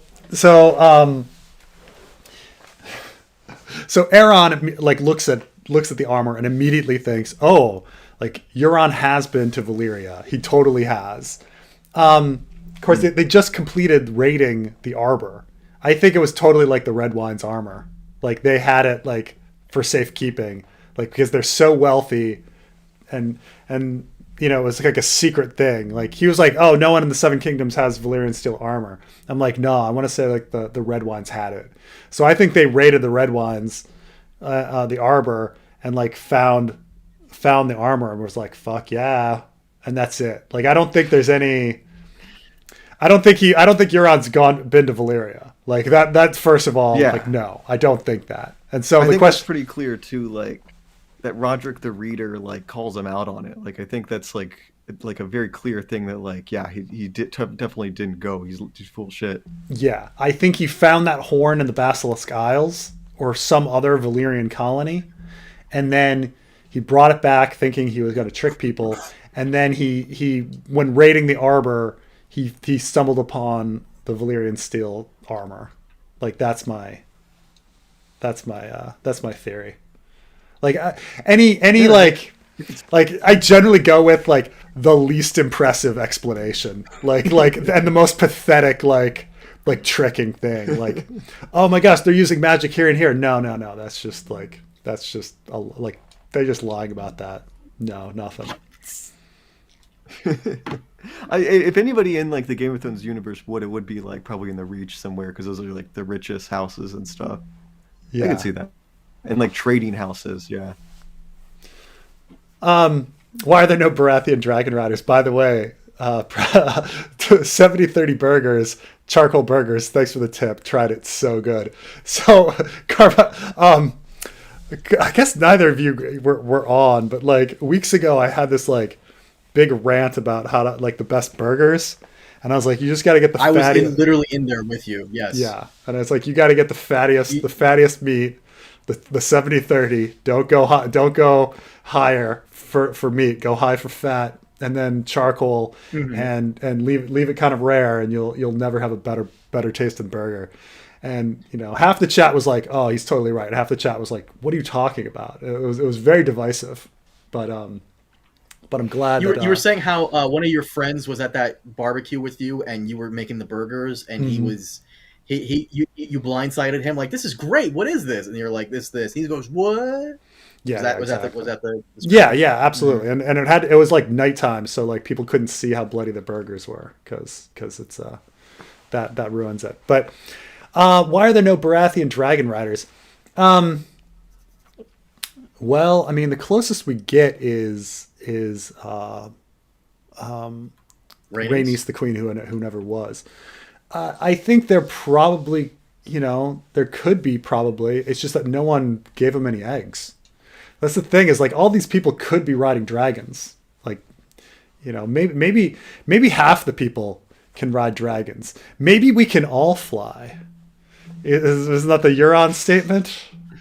Yeah. If we just try it. If we just try, maybe the dragons, like, maybe there's nothing like that would be a funny thing as well. There's nothing special about Targaryens, like nothing.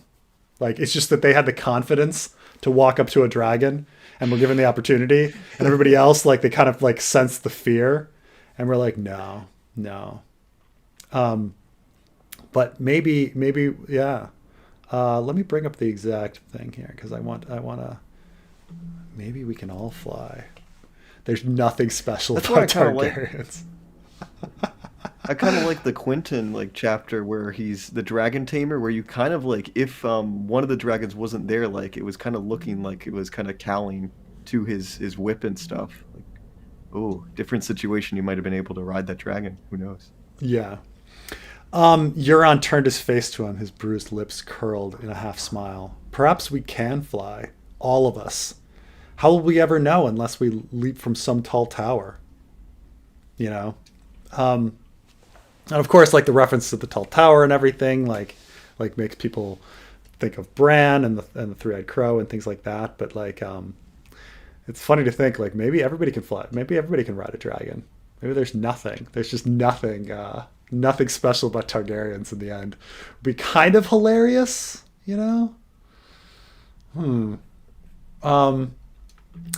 Thank you, Aggro.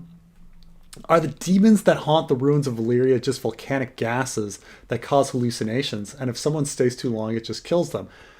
Yeah, that sounds about right. Or I think so. With a lot of these gases, you can actually just die of asphyxiation. There are the train derailment in Ohio. The reason that happened in kind of a nowhere small town is because our rail system has actually been designed to steer clear of major urban centers. And the reason is that we haul toxic chemicals around the country, and the most common of them is chlorine. Chlorine gas, if it aerosols, will cause you to suffocate and die. Like, it's just like, and there are some cases where train derailments happen, and you have these like chlorine gas clouds, just like floating around,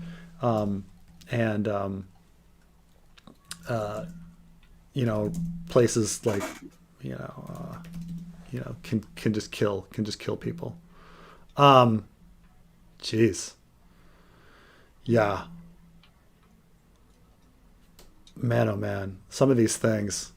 I have to bring up chlorine gas cloud because, man, these things are... Now,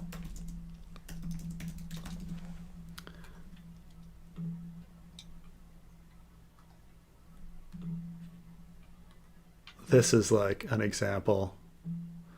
Here's a ship spilling some chlorine gas cloud.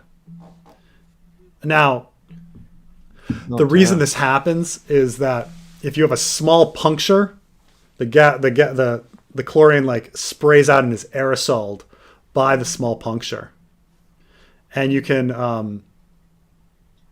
this is it's really dangerous stuff. But there are times. Luckily, our rail system is built. Look at that, small puncture just kind of aerosols out, and if you were around here, you'd just instantly die, just fall over. Now let's see what kind of volcanic gases can be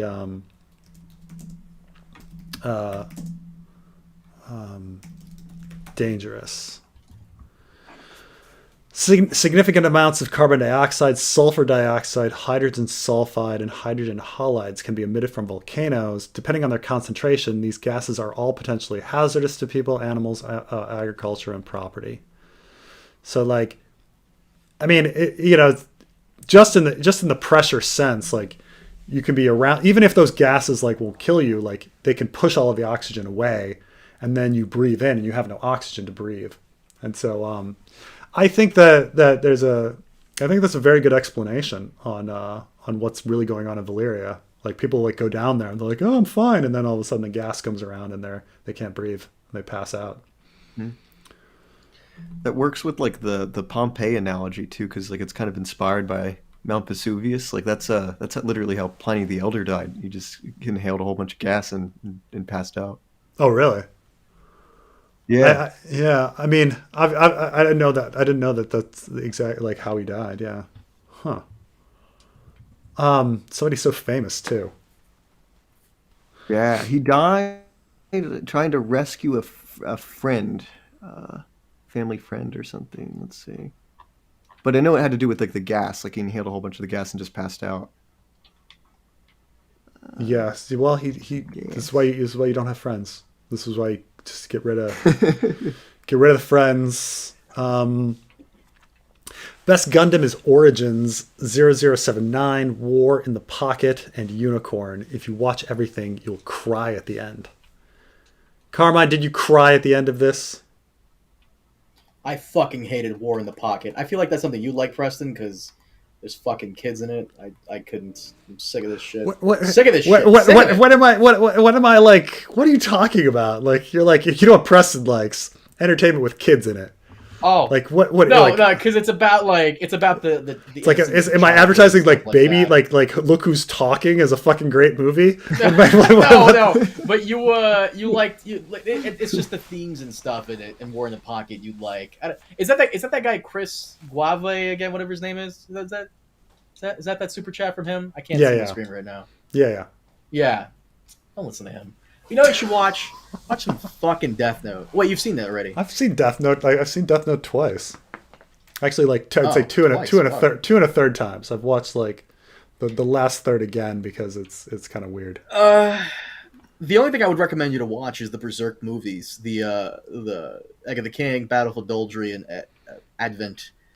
You've seen those, right, Trey? Those are movies you've seen. Yeah, those are all really good. Mm-hmm. Yeah, so those. You have any anime recommendations, Trey, or any show recommendations? Anything you're watching? He's like Ranma 1/2. Ranma 1. Every time we talk about anime, I've got to put in a Ranma 1/2 reference. What's Ranma 1/2? I've never seen that. Ranma 1/2 is an anime about the main character when he gets wet, he turns into a girl, and then like. Everybody has crushes on each other. Other characters turn wet and they turn into different animals, but he turns wet and he turns into a girl. And so like, all right, I'm in. I'm hooked already. And everybody is like, all the love triangles are unrequited. So like, this person is in love with him. This person's in love with him. Like one person's in love with the male side of him. Another person's in love with the female side of him. It's ridiculous. That's funny. Yeah. Trey, have you ever this is seen great. Inuyasha, or you ever see that? No, what's that? What'd you say?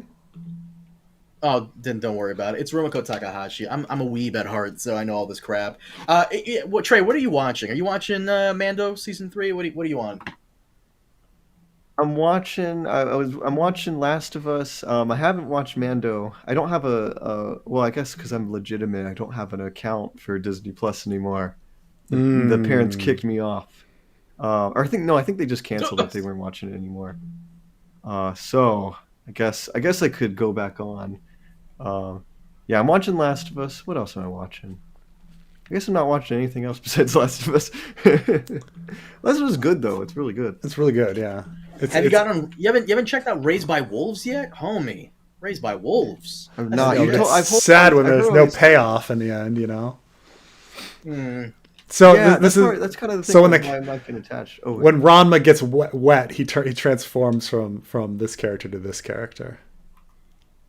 Let me see this. from What are you dark hair to showing me? red hair. Yeah.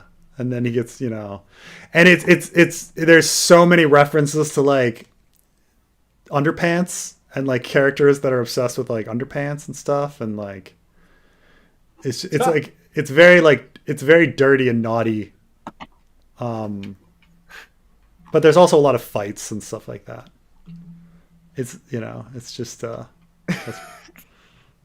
Oh, is it on English? Is it on Oh, it's on YouTube for free. I think. First episode. All right. I'm gonna watch Ramna 1.5 then.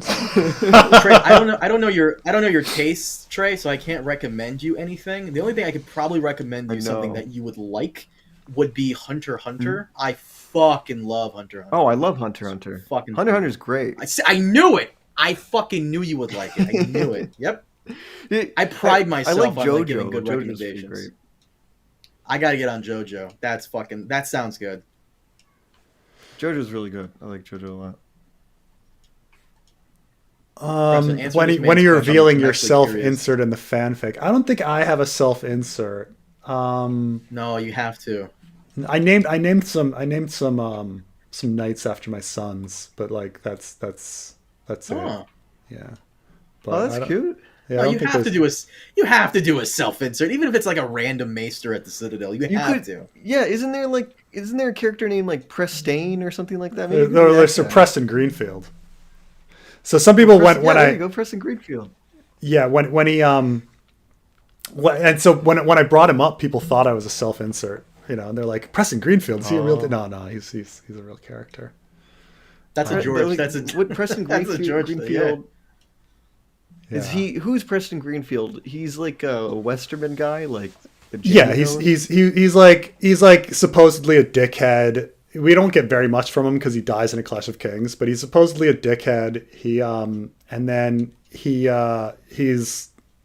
having it like Ares Oakheart mentions that he's like goes to the Street of Silk a lot, and he dies defending the High Septon and gets killed in the riots at King's Landing, and then he's replaced by Sir Balon Swan. Yeah. And so I felt bad for the character, so I made him like be very important and influential to like Balon Swan's mindset in the fanfic for the Prince's Justice chapter. Recommendations for early George R. R. Martin works that reference Vietnam War era music, aside from the Armageddon Rag and For a Single Yesterday. Thanks. I'm trying to think. I think there might be one called Remembering Melody that might mention some. He also throws a lot of song references into wild cards. There's a lot in wild cards as well, like just straight up mentioning like music. By the way, there's a hilarious. I can't play it because I'll get copyright striked. But there is a SCTV skit that I'm trying to remember if I could find the right one. Oh yeah, it's called The Ramblers. And by the way, the Ramblers. So the Mighty Wind was essentially like kind of stolen from the idea of the Ramblers. But the SCTV, which SCTV is so funny, but not in a ha-ha way. Like, you're not going to laugh, but like the stuff conceptually is so funny that you like remember it for years. And like SCTV had this whole thing about like the anti-war folk music of the late 60s, early 70s, and how and then they, of course, like, and the Ramblers are this like incredible anti-war band, but like all of their songs are like knockity knock on my door, don't be knockity knock on my door, and you're like, how is that anti-war? I don't fucking like I don't get it, but that's exactly how the anti-war folk music was, and that's exactly George R. R. Martin's like music that he fucking loves. Like the Mamas and the Papas, and like the Peter, Paul, and Mary. Like, it's all these, like, they're supposedly like these huge anti-war bands, Peter, Paul, and Mary, and yet like their songs are like Puff the Magic Dragon, you know, like, and like Lemon Tree and stuff, and you're like, how? But like that, they all saw it as like incredibly subversive anti-war, like anti-establishment stuff to do these songs like you know, knock knock knockity on my door, like the anti, like, you gotta watch like the Ramblers SCTV skit, because it just like embodies it so much. And that's George R. R. Martin, like, completely. This weird kind of idea. I mean, I get it, like they were all in these groups that were anti-war, and they talked about being anti-war like off stage, but their music didn't necessarily have those words in it. Like maybe one line from Blowing in the Wind, you know, like, but yeah. You got to watch Gundam Iron Blood Orphan. Man, all this Gundam, like people going crazy. Just ban them. Holy shit, just ban them. Oh my god. No, I'm not doing that. This guy spent $5 shit. to say that. Yeah. $5. Thanks. Bye. Go away. Jesus, Carmine. Well, see, now I'm getting curious. All this incessant like pushing of Gundam. Now I feel like I need to watch some Gundam. Apparently, maybe I missed an Aggro Crag super chat. I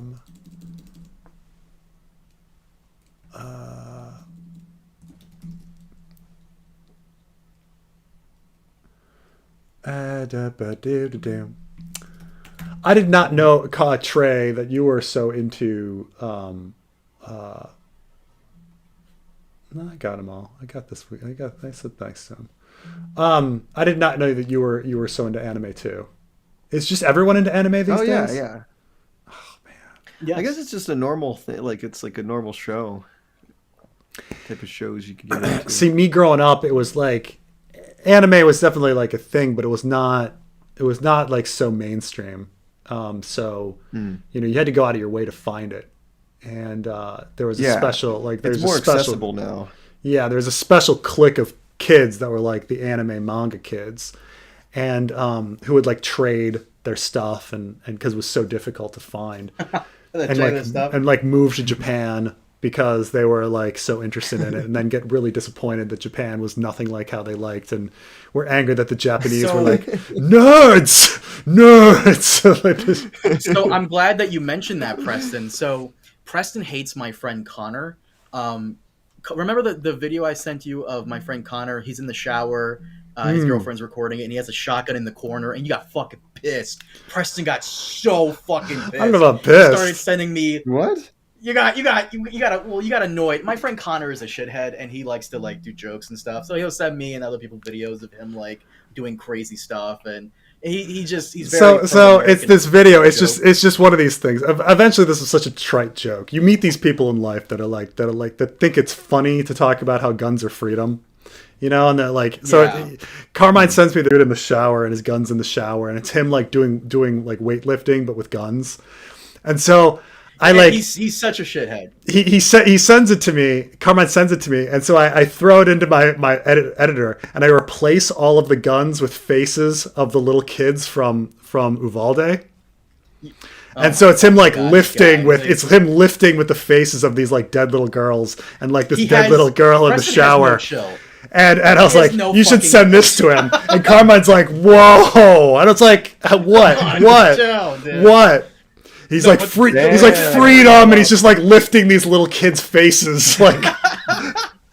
And I was like, oh my President god. No just fucking wrote with chill. that Like, one. God. Yeah. Well, the reason I bring it up is because Connor is one of those guys where the moment he gets into something, he puts his all into it. And he discovered anime like a couple of years ago, and he really liked it. He watched all these anime, and he set out to go to Japan. And he's in Japan right now. And ironically, you say that a lot of these anime fans go there and they don't have a good time.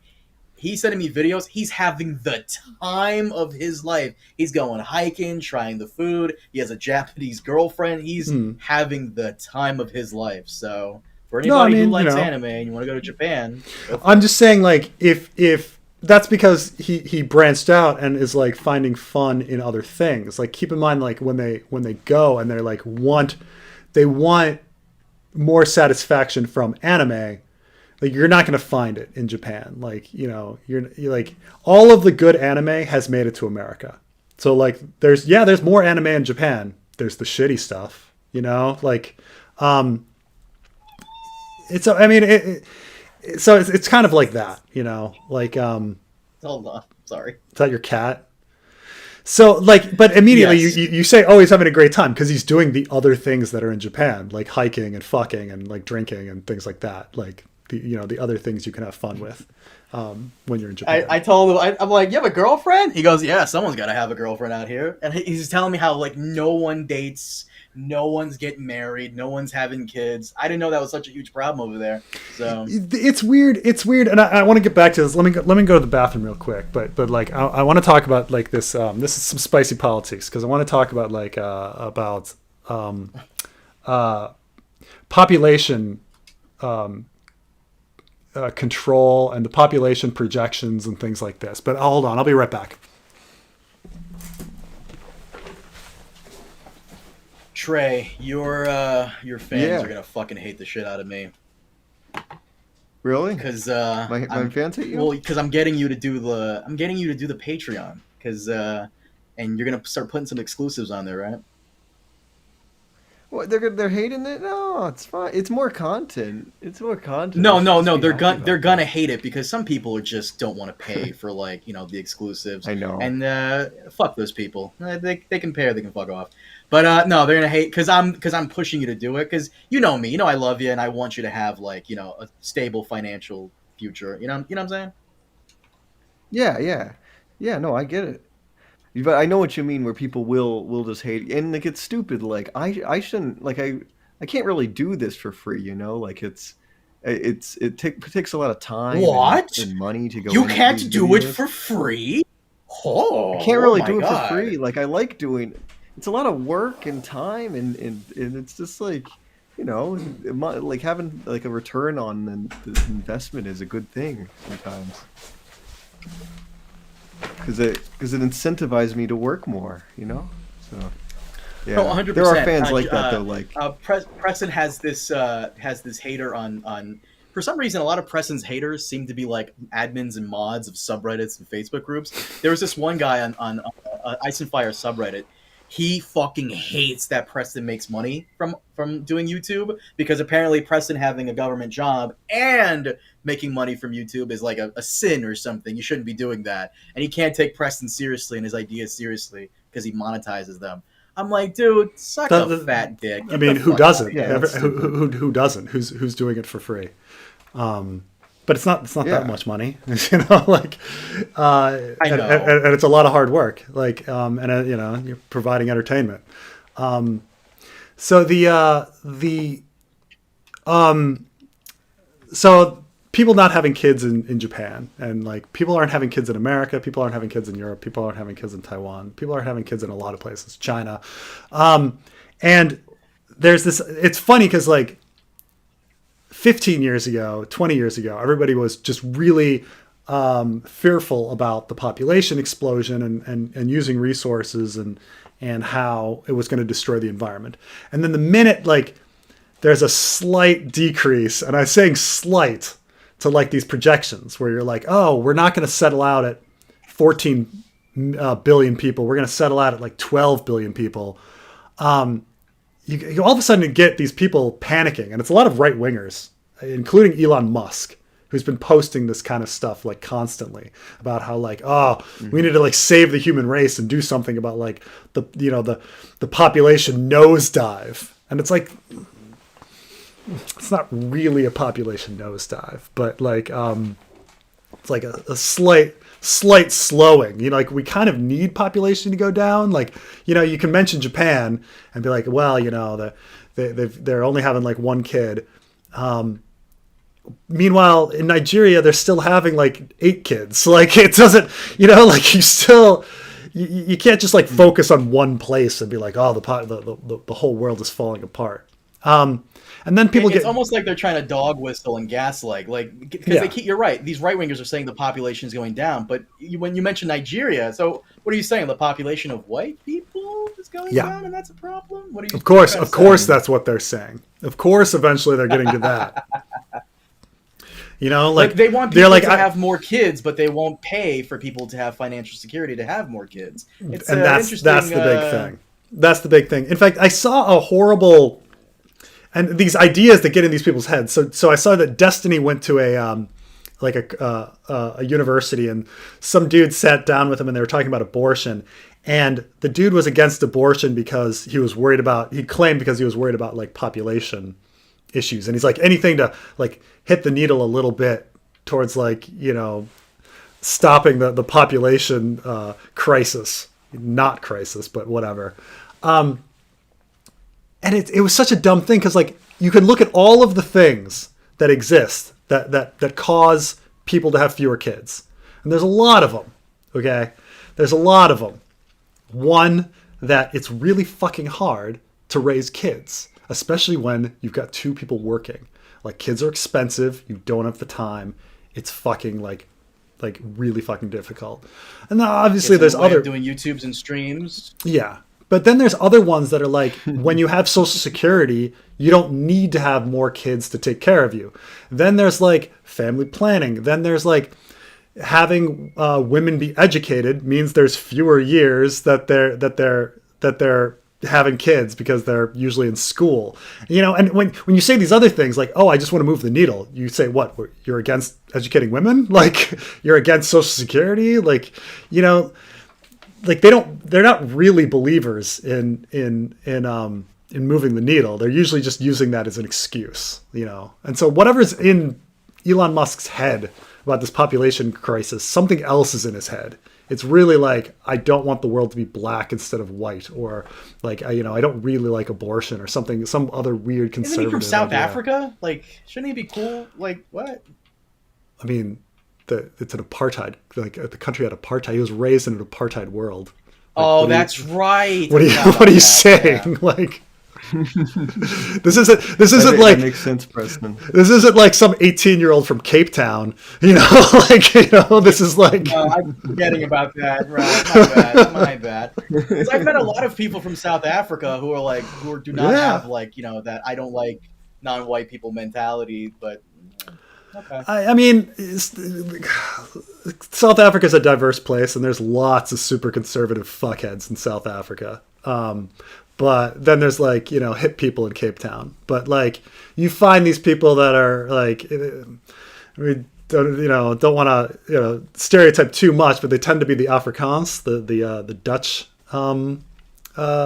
descendants who like live off in, you know, some conservative area, and you know, they're sad that apartheid ended.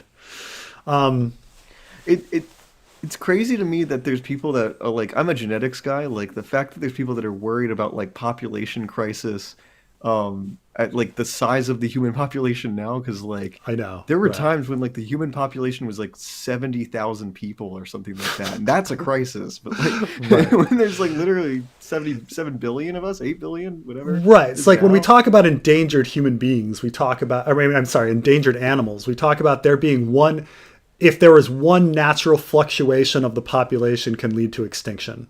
So like when you're talking about like, say like the wolf population goes up and down 1,000 wolves in a year, and there's only 1,000 left. You're like, fuck. Like any natural fluctuation can bring about like the wolf population dying, you know. So, you know, if there's something that's going to kill 8 billion people at once, you know, like then I'll start worrying about it.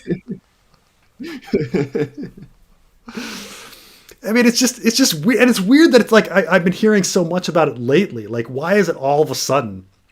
But here in Taiwan, they have a very low birth rate in Korea. But when you give people, you know, these are the human choices, you know. But a lot of times they just don't have the time. They, you know, even given all of this, even given infinite free time, like how many kids do people really want to be taken care of? You know, like you could literally hand me 15 nannies, and I'm not going to be like, let's have 10 kids. It's just not going to happen. I don't care how many nannies. I don't want 10 kids. I just don't want that many. Like, so I don't know. It's just weird stuff. But Elon Musk talks about it all the time. Part of the reason. Oh, sorry, you go first. Oh, that's it. I was done. Oh, it's like part of the reason that like because they point back to like because they always like make memes like Wojaks and stuff of like these families used to have like a lot of kids. They used to have like 7 kids and be like a nuclear family kind of situation. It's like the reason past cultures had like so many kids is because so few of them would survive. You know, like they needed help around the farm. And stuff, and we're no longer living like that for the most part. Yeah, I mean, what they're hinting at is what they're implying is it's women's fault. Women are choosing careers rather than child rearing, and it's all their fault. You know, as if we don't as if everybody isn't in an economic like situation where you're trying to get by. You know, like as if these women's careers don't actually have any like value. They're like, no, you know, I don't need to work. I've got plenty of money. I receive satisfaction from going into my job as an accountant. No, like she has a job as an accountant because she needs fucking money. Like, you know, like it devalues all of this. Like that women's contribution to the workforce is somehow like not relevant, as if like the U.S. economy would not suffer if we didn't have like this huge like decrease in female labor, and breaking it down like that. But you know, again, and this is where like everything bleeds into itself, like maternity leave, paternity leave, things like that. Like U.S. has horrible maternity leave situation. Europe it's better, but not all countries are the same. So like, I thought you said Trump made it better. What happened? Well, under Trump, and keep in mind this was he passed it. He signed it. So one good thing that he did, but he allowed for government employees to get 3 months of maternity paternity, and you know that's just for government employees, federal employees. Like everybody else, you know, what are they doing? And that's 3 months. Like, you know, what's 3 months going to do? Like that'll get you to, I'll grant you, that'll get you to when daycares start taking your kid, because like they start taking them at 3 months. But then you got to get to the point where you can afford daycare, which is insane. In places like Finland, you get 2 years. And so the woman can take 2 years and then the man can take 2 years. So you actually have like a good 4 years of like care for a child until like they get to, you know, school age and things like that. But, you know, these things are really important. Did you ever take that culture aptitude test I gave you? No, though you said I'd probably ended up as Finland? I ended up as Finland, yeah. Yeah, well, you know, You want me to send that to you, Trey? It's like, I mean, it's Finland is Yeah, like yeah, the I'll most check it liberal out. government on Earth. So like you're, Oh, really? oh yeah, Fuck. oh absolutely, yeah.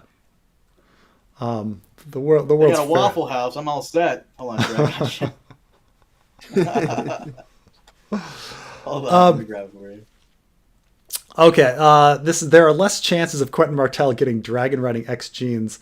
His mother is Norvashi. Will he do the Nettles way to ride the Rhaegal in the Winds of Winter? That was my guess, is that he was going to Nettles the dragon and use the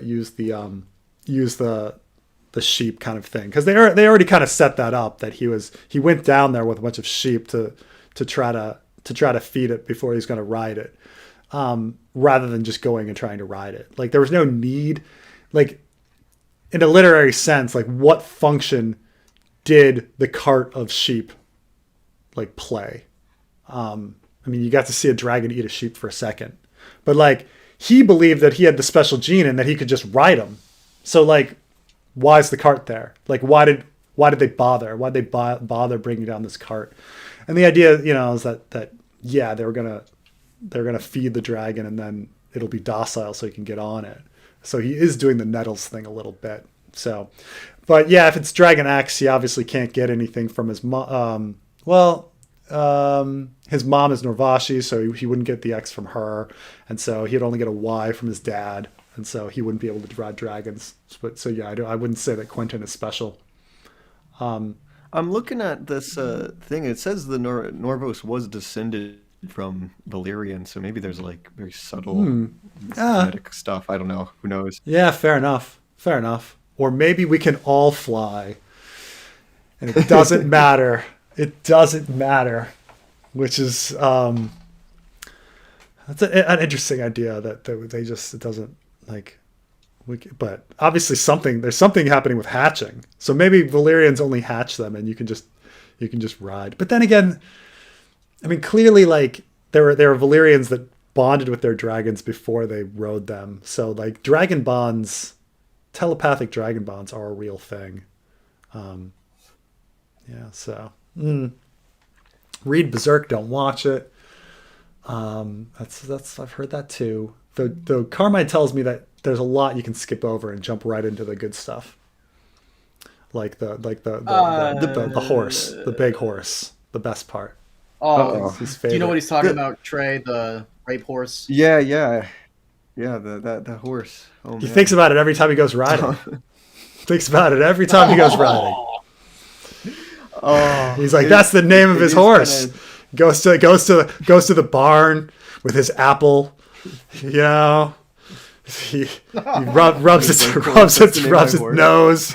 He's like, there, rape horse. There. Aren't you a good boy? There it is. There's the insert. Ramsey should have a rape horse. Just a horse he names Rape. Why not? I could see that happening. I could see that being a thing. I could see that. Definitely give me yellow $ now, guys.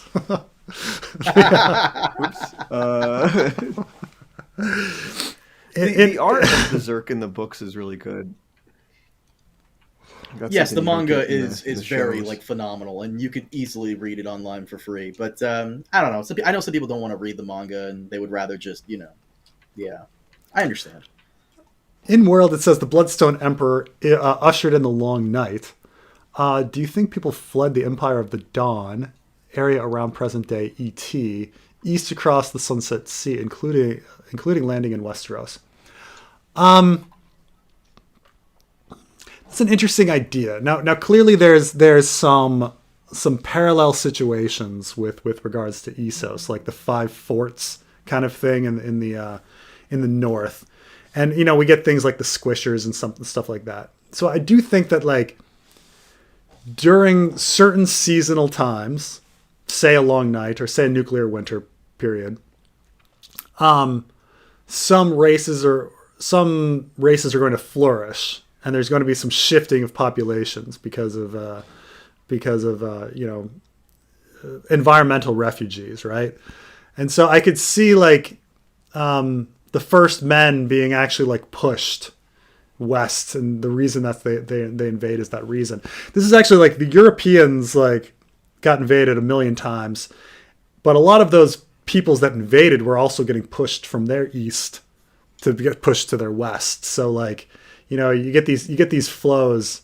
So it would be interesting to think that like perhaps there was some similar phenomenon in the east that caused the populations to kind of flow in a certain direction, and that the first men, you know, were coming over because they were running out of resources in wherever they were, getting pushed from where they were. Now that kind of goes against George R. R. Martin's like general belief about imperialism, and like he definitely thinks like these imperialists are just looking for profit and conquest. It's selfish ends in itself rather than being pushed that way. Like when we look at say like American colonization of North America and South America, we don't think about like these poor impoverished people in Europe being like, I don't have any other options, I've got to just go to America. We think selfish people coming and stealing land from the American Indians. Well, you know, there's another side of the coin, though I don't think George R. R. Martin is looking at that side. Well, so I think what you described is actually like, I think that's in the World Book, like that. It's definitely brought up like in the Long Night section. They said that like one of the Maester theories is that the others were like a race of the first men or something, like a tribe that was forced by the winter lower down, like fleeing like the winter, and were displaced, and the Starks like invented the others idea to like cover it up or something. Well, that's kind of fun. Of course, it would be. Of course, we know that the others actually do exist, unfortunately. So. Yes. Well, and then alternatively, the reason that the Andals crossed the Narrow Sea is because of the Valyrians. Like they were fleeing imperialism. Yeah. So I guess there's a little. So maybe George does think about it.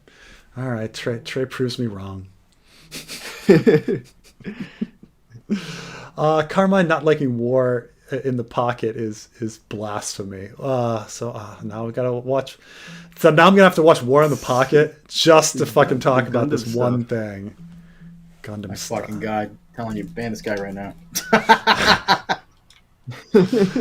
War in the Pocket Gundam. Gundam Suite. 1989. Huh. I mean, is this the cover actually is that a boy wiping his tear on the front, or no, that's him taking off his glasses. Oh, never mind. I don't know. What's the general plot of Gundam? They get in some mecha suits and fight each other. It's basically in the future we build colonies in space because Earth is just being ravaged, and so some of the colonists want independence. They don't want to be ruled by the Earth Federation, and as the guy Zeonzum Daikun is going to make a speech, he's assassinated. We don't know who kills him, and the people that he's allies with take up his cause and name their movement Zeon, and then they strike back at the Earth forces, and a huge a huge war is started, to the point at one point the Zeon forces drop a gigantic colony on Earth, and there's like a large nuclear winter because of it. It's very, very brutal, very bloody. And then you have these kids complaining about fucking war. Ugh. Either fight, get in the robot, or get the fuck out. I'm sorry, I just hate like animes that focus on kids. Gotta. You don't like little characters plus war crimes. Thank you. that are like. You don't like the dubs that are like. It's like every kid in a Japanese animation. They all have voices like that. Yeah. You ever watch The Simpsons in other languages? I have. No, that's It's Like Japanese. Bart and Lisa are often given like really weird voices that you would not expect them to have. You know, rather than like, I'm Bart Simpson, I'm set. You know, like it's like a really high little kid voice. Like Homer will have some gruff like deep voice. Completely changes like the feel. George R. R. Martin is so anti-war. Why the heck did he pick Cushing Library? Because Cushing, this is probably because Cushing Library has the is like military college kind of situation to it. I think it's probably, I don't know. I'm sure there's like some just bureaucratic reason of like what's cheapest or what's easiest to work with or something would be my guess. I'm sure there's some just reason that it's recommended, that where his editors or whatever have connections. That would be my guess. But yeah, I don't know why he specifically chose that or how he even found out about it. How do we even find?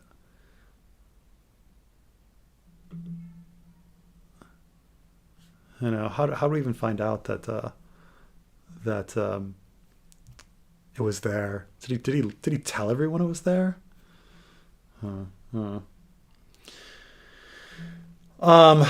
Yeah, but that's my guess. It's just that was somehow easy for him because he had some connection or it was somehow cheap or something.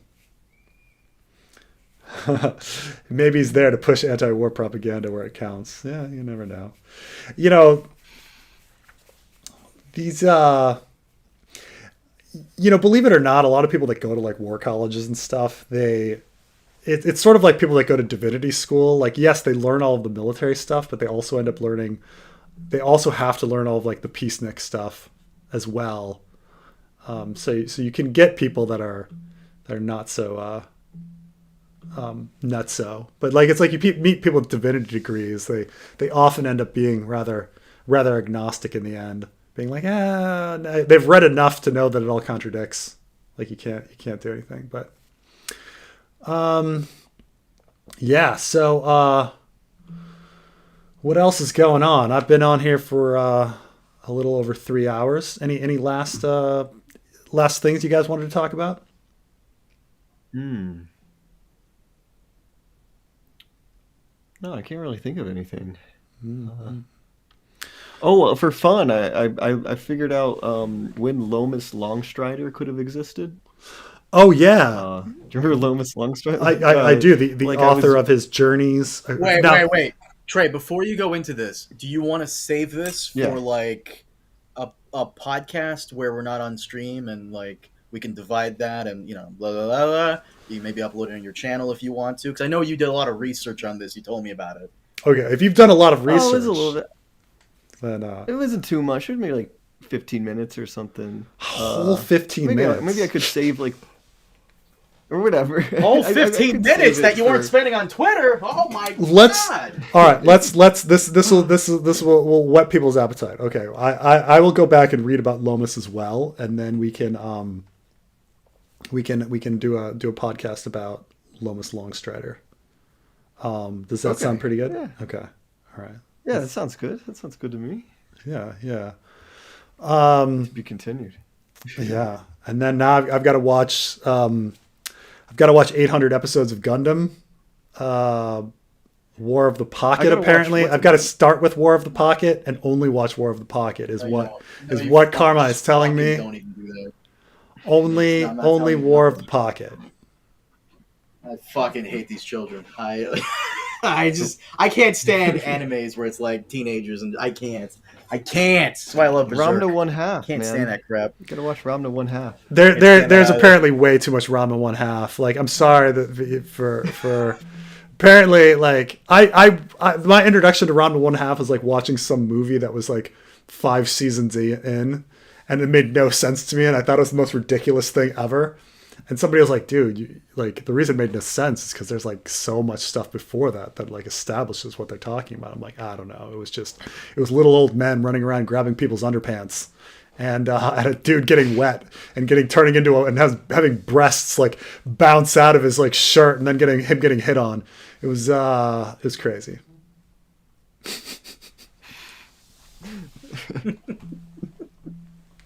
But no, Trey. Let me know when you want to do that podcast. We'll get together and we'll hash that out and And Preston, We'll I'm do going the to start great streaming debate. soon, and when I start streaming, we'll do that Mando discussion. That's true. It's true. Too much media, Preston. Go for a walk rather than watch all of these host shows. I never get around to watching any of them. I never watch around. It is just this never-ending backlog. It's like there's so much stuff where I'm just like, I'm just never. I feel like I've got the gist of it at this point, and then I'm just done. My wife like just reads like Wikipedia articles about stuff so that she could catch up with people's conversations when people are like, "Oh, have you been watching like The White Lotus?" And she's like, "I've read the Wikipedia article on it." Like she doesn't have time to watch anything. Oh my God. Phil the Issues guy watched every episode of The Walking Dead? What a fucking waste of time.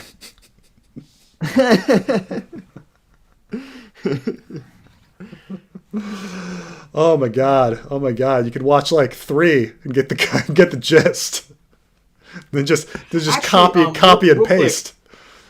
I'm glad you mentioned Phil because a podcast ago, hold on, I had to stand up a little bit, I'm sitting down too long. Phil mentioned a show that I would recommend to both Trey, Preston, and the audience. It's called From.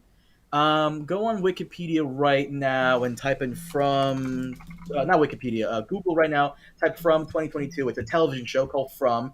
It has, the main actor is Harold Perrineau. Very good show. Very good show. You will be hooked within the first 5 minutes. Harold Perrineau is are... Link from Matrix, if you guys don't know. He is. Yes. Mm-hmm.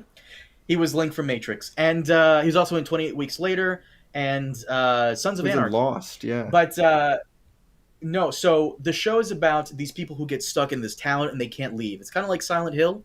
And every single night, they get a knock on their window or their door. Someone is asking to be let in.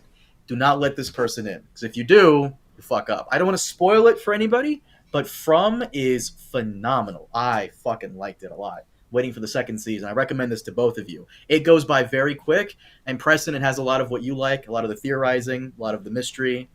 And Okay. yeah, it's pretty good. All right. What you said it's on I have no idea what it's on. It's on something called Epics. I just pirated the fuck out of it because I'm not going to waste my fucking time. Epics. What these networks I don't even hear of, like No MGM one knows Plus, where it's on. MGM Plus, Epics. It was MGM Plus. Was that one of the ones that was wrapped up into HBO? I don't know. I have no idea. Oh well. Okay. Sounds good. Somebody actually asked us Trey if Trey has a YouTube channel. It's been so long, Okay. One last super chat, and then I gotta be out of here. Are you pretty certain that Derry was lying to Ned in Eddard 11? Elon's population paranoia is because he is basically an unattractive Euron Greyjoy. Yeah, it's too bad that Elon gets to bang fairly attractive women. But I guess you get to do that when you have billions of dollars. At least Euron Greyjoy is like charismatic. He has good true. speeches and stuff. That's true. Like you read his stuff and you're like, oh, there's a logic to that. That's pretty, rather than just being freaking nonsense being spewed out of his mouth. Like, now Derry essentially, let's see here. This is Eddard 11 is of course the Tower of Joy, but I want to get the exact things because this is about like, our knees will not bend kind of stuff, right? Let's see what exactly Derry says here. He says, oh, no. I'm sorry. Fuck. I my mind farted for a second and I was thinking about I was thinking of Jonathan Derry as a Kingsguard and him being at the Tower of Joy, but he was not. So that was really stupid of me. now we're going back to Eddard 11 with Derry is talking about the sack of Scherer, Wendish Town, and what's the third one? Scherer, Wendish Town, and I'm totally blanking. Crap.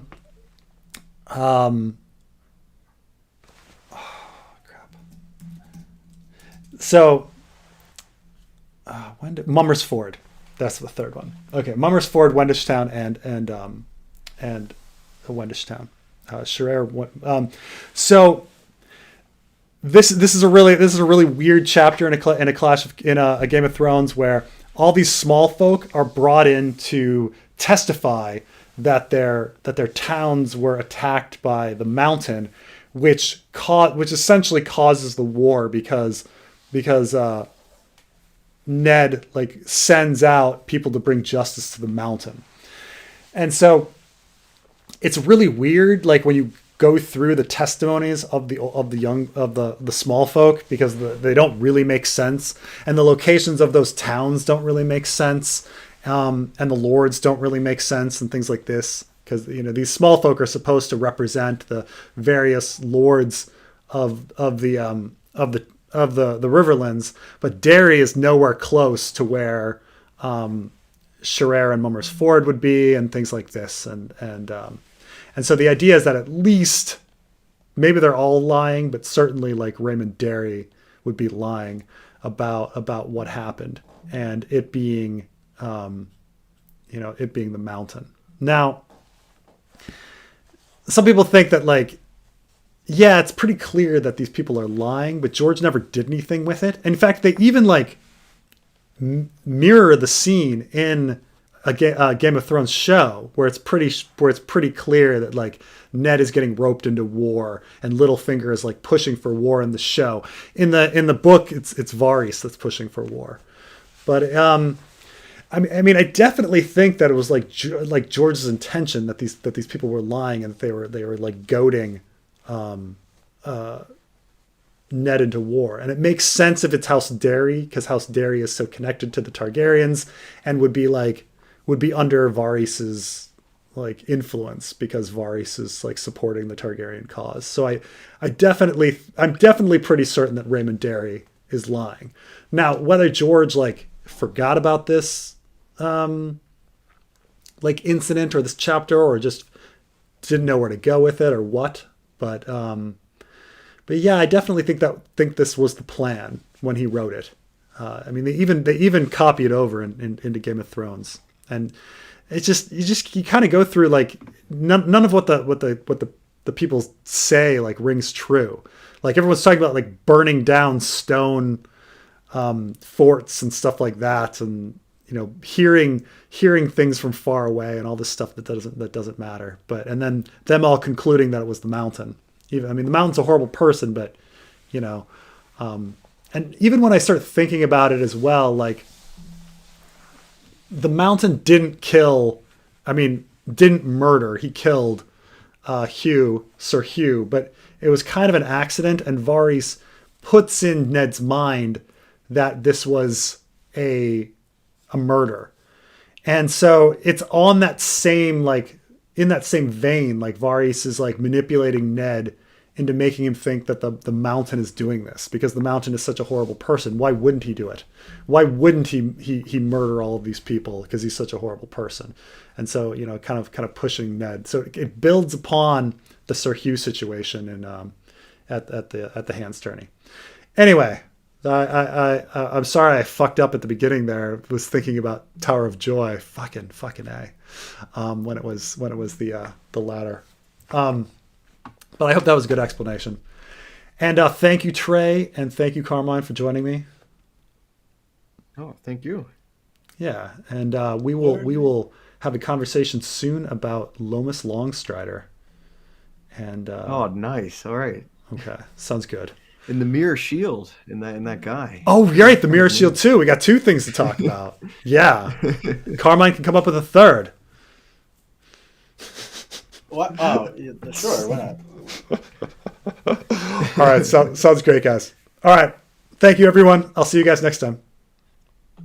Bye.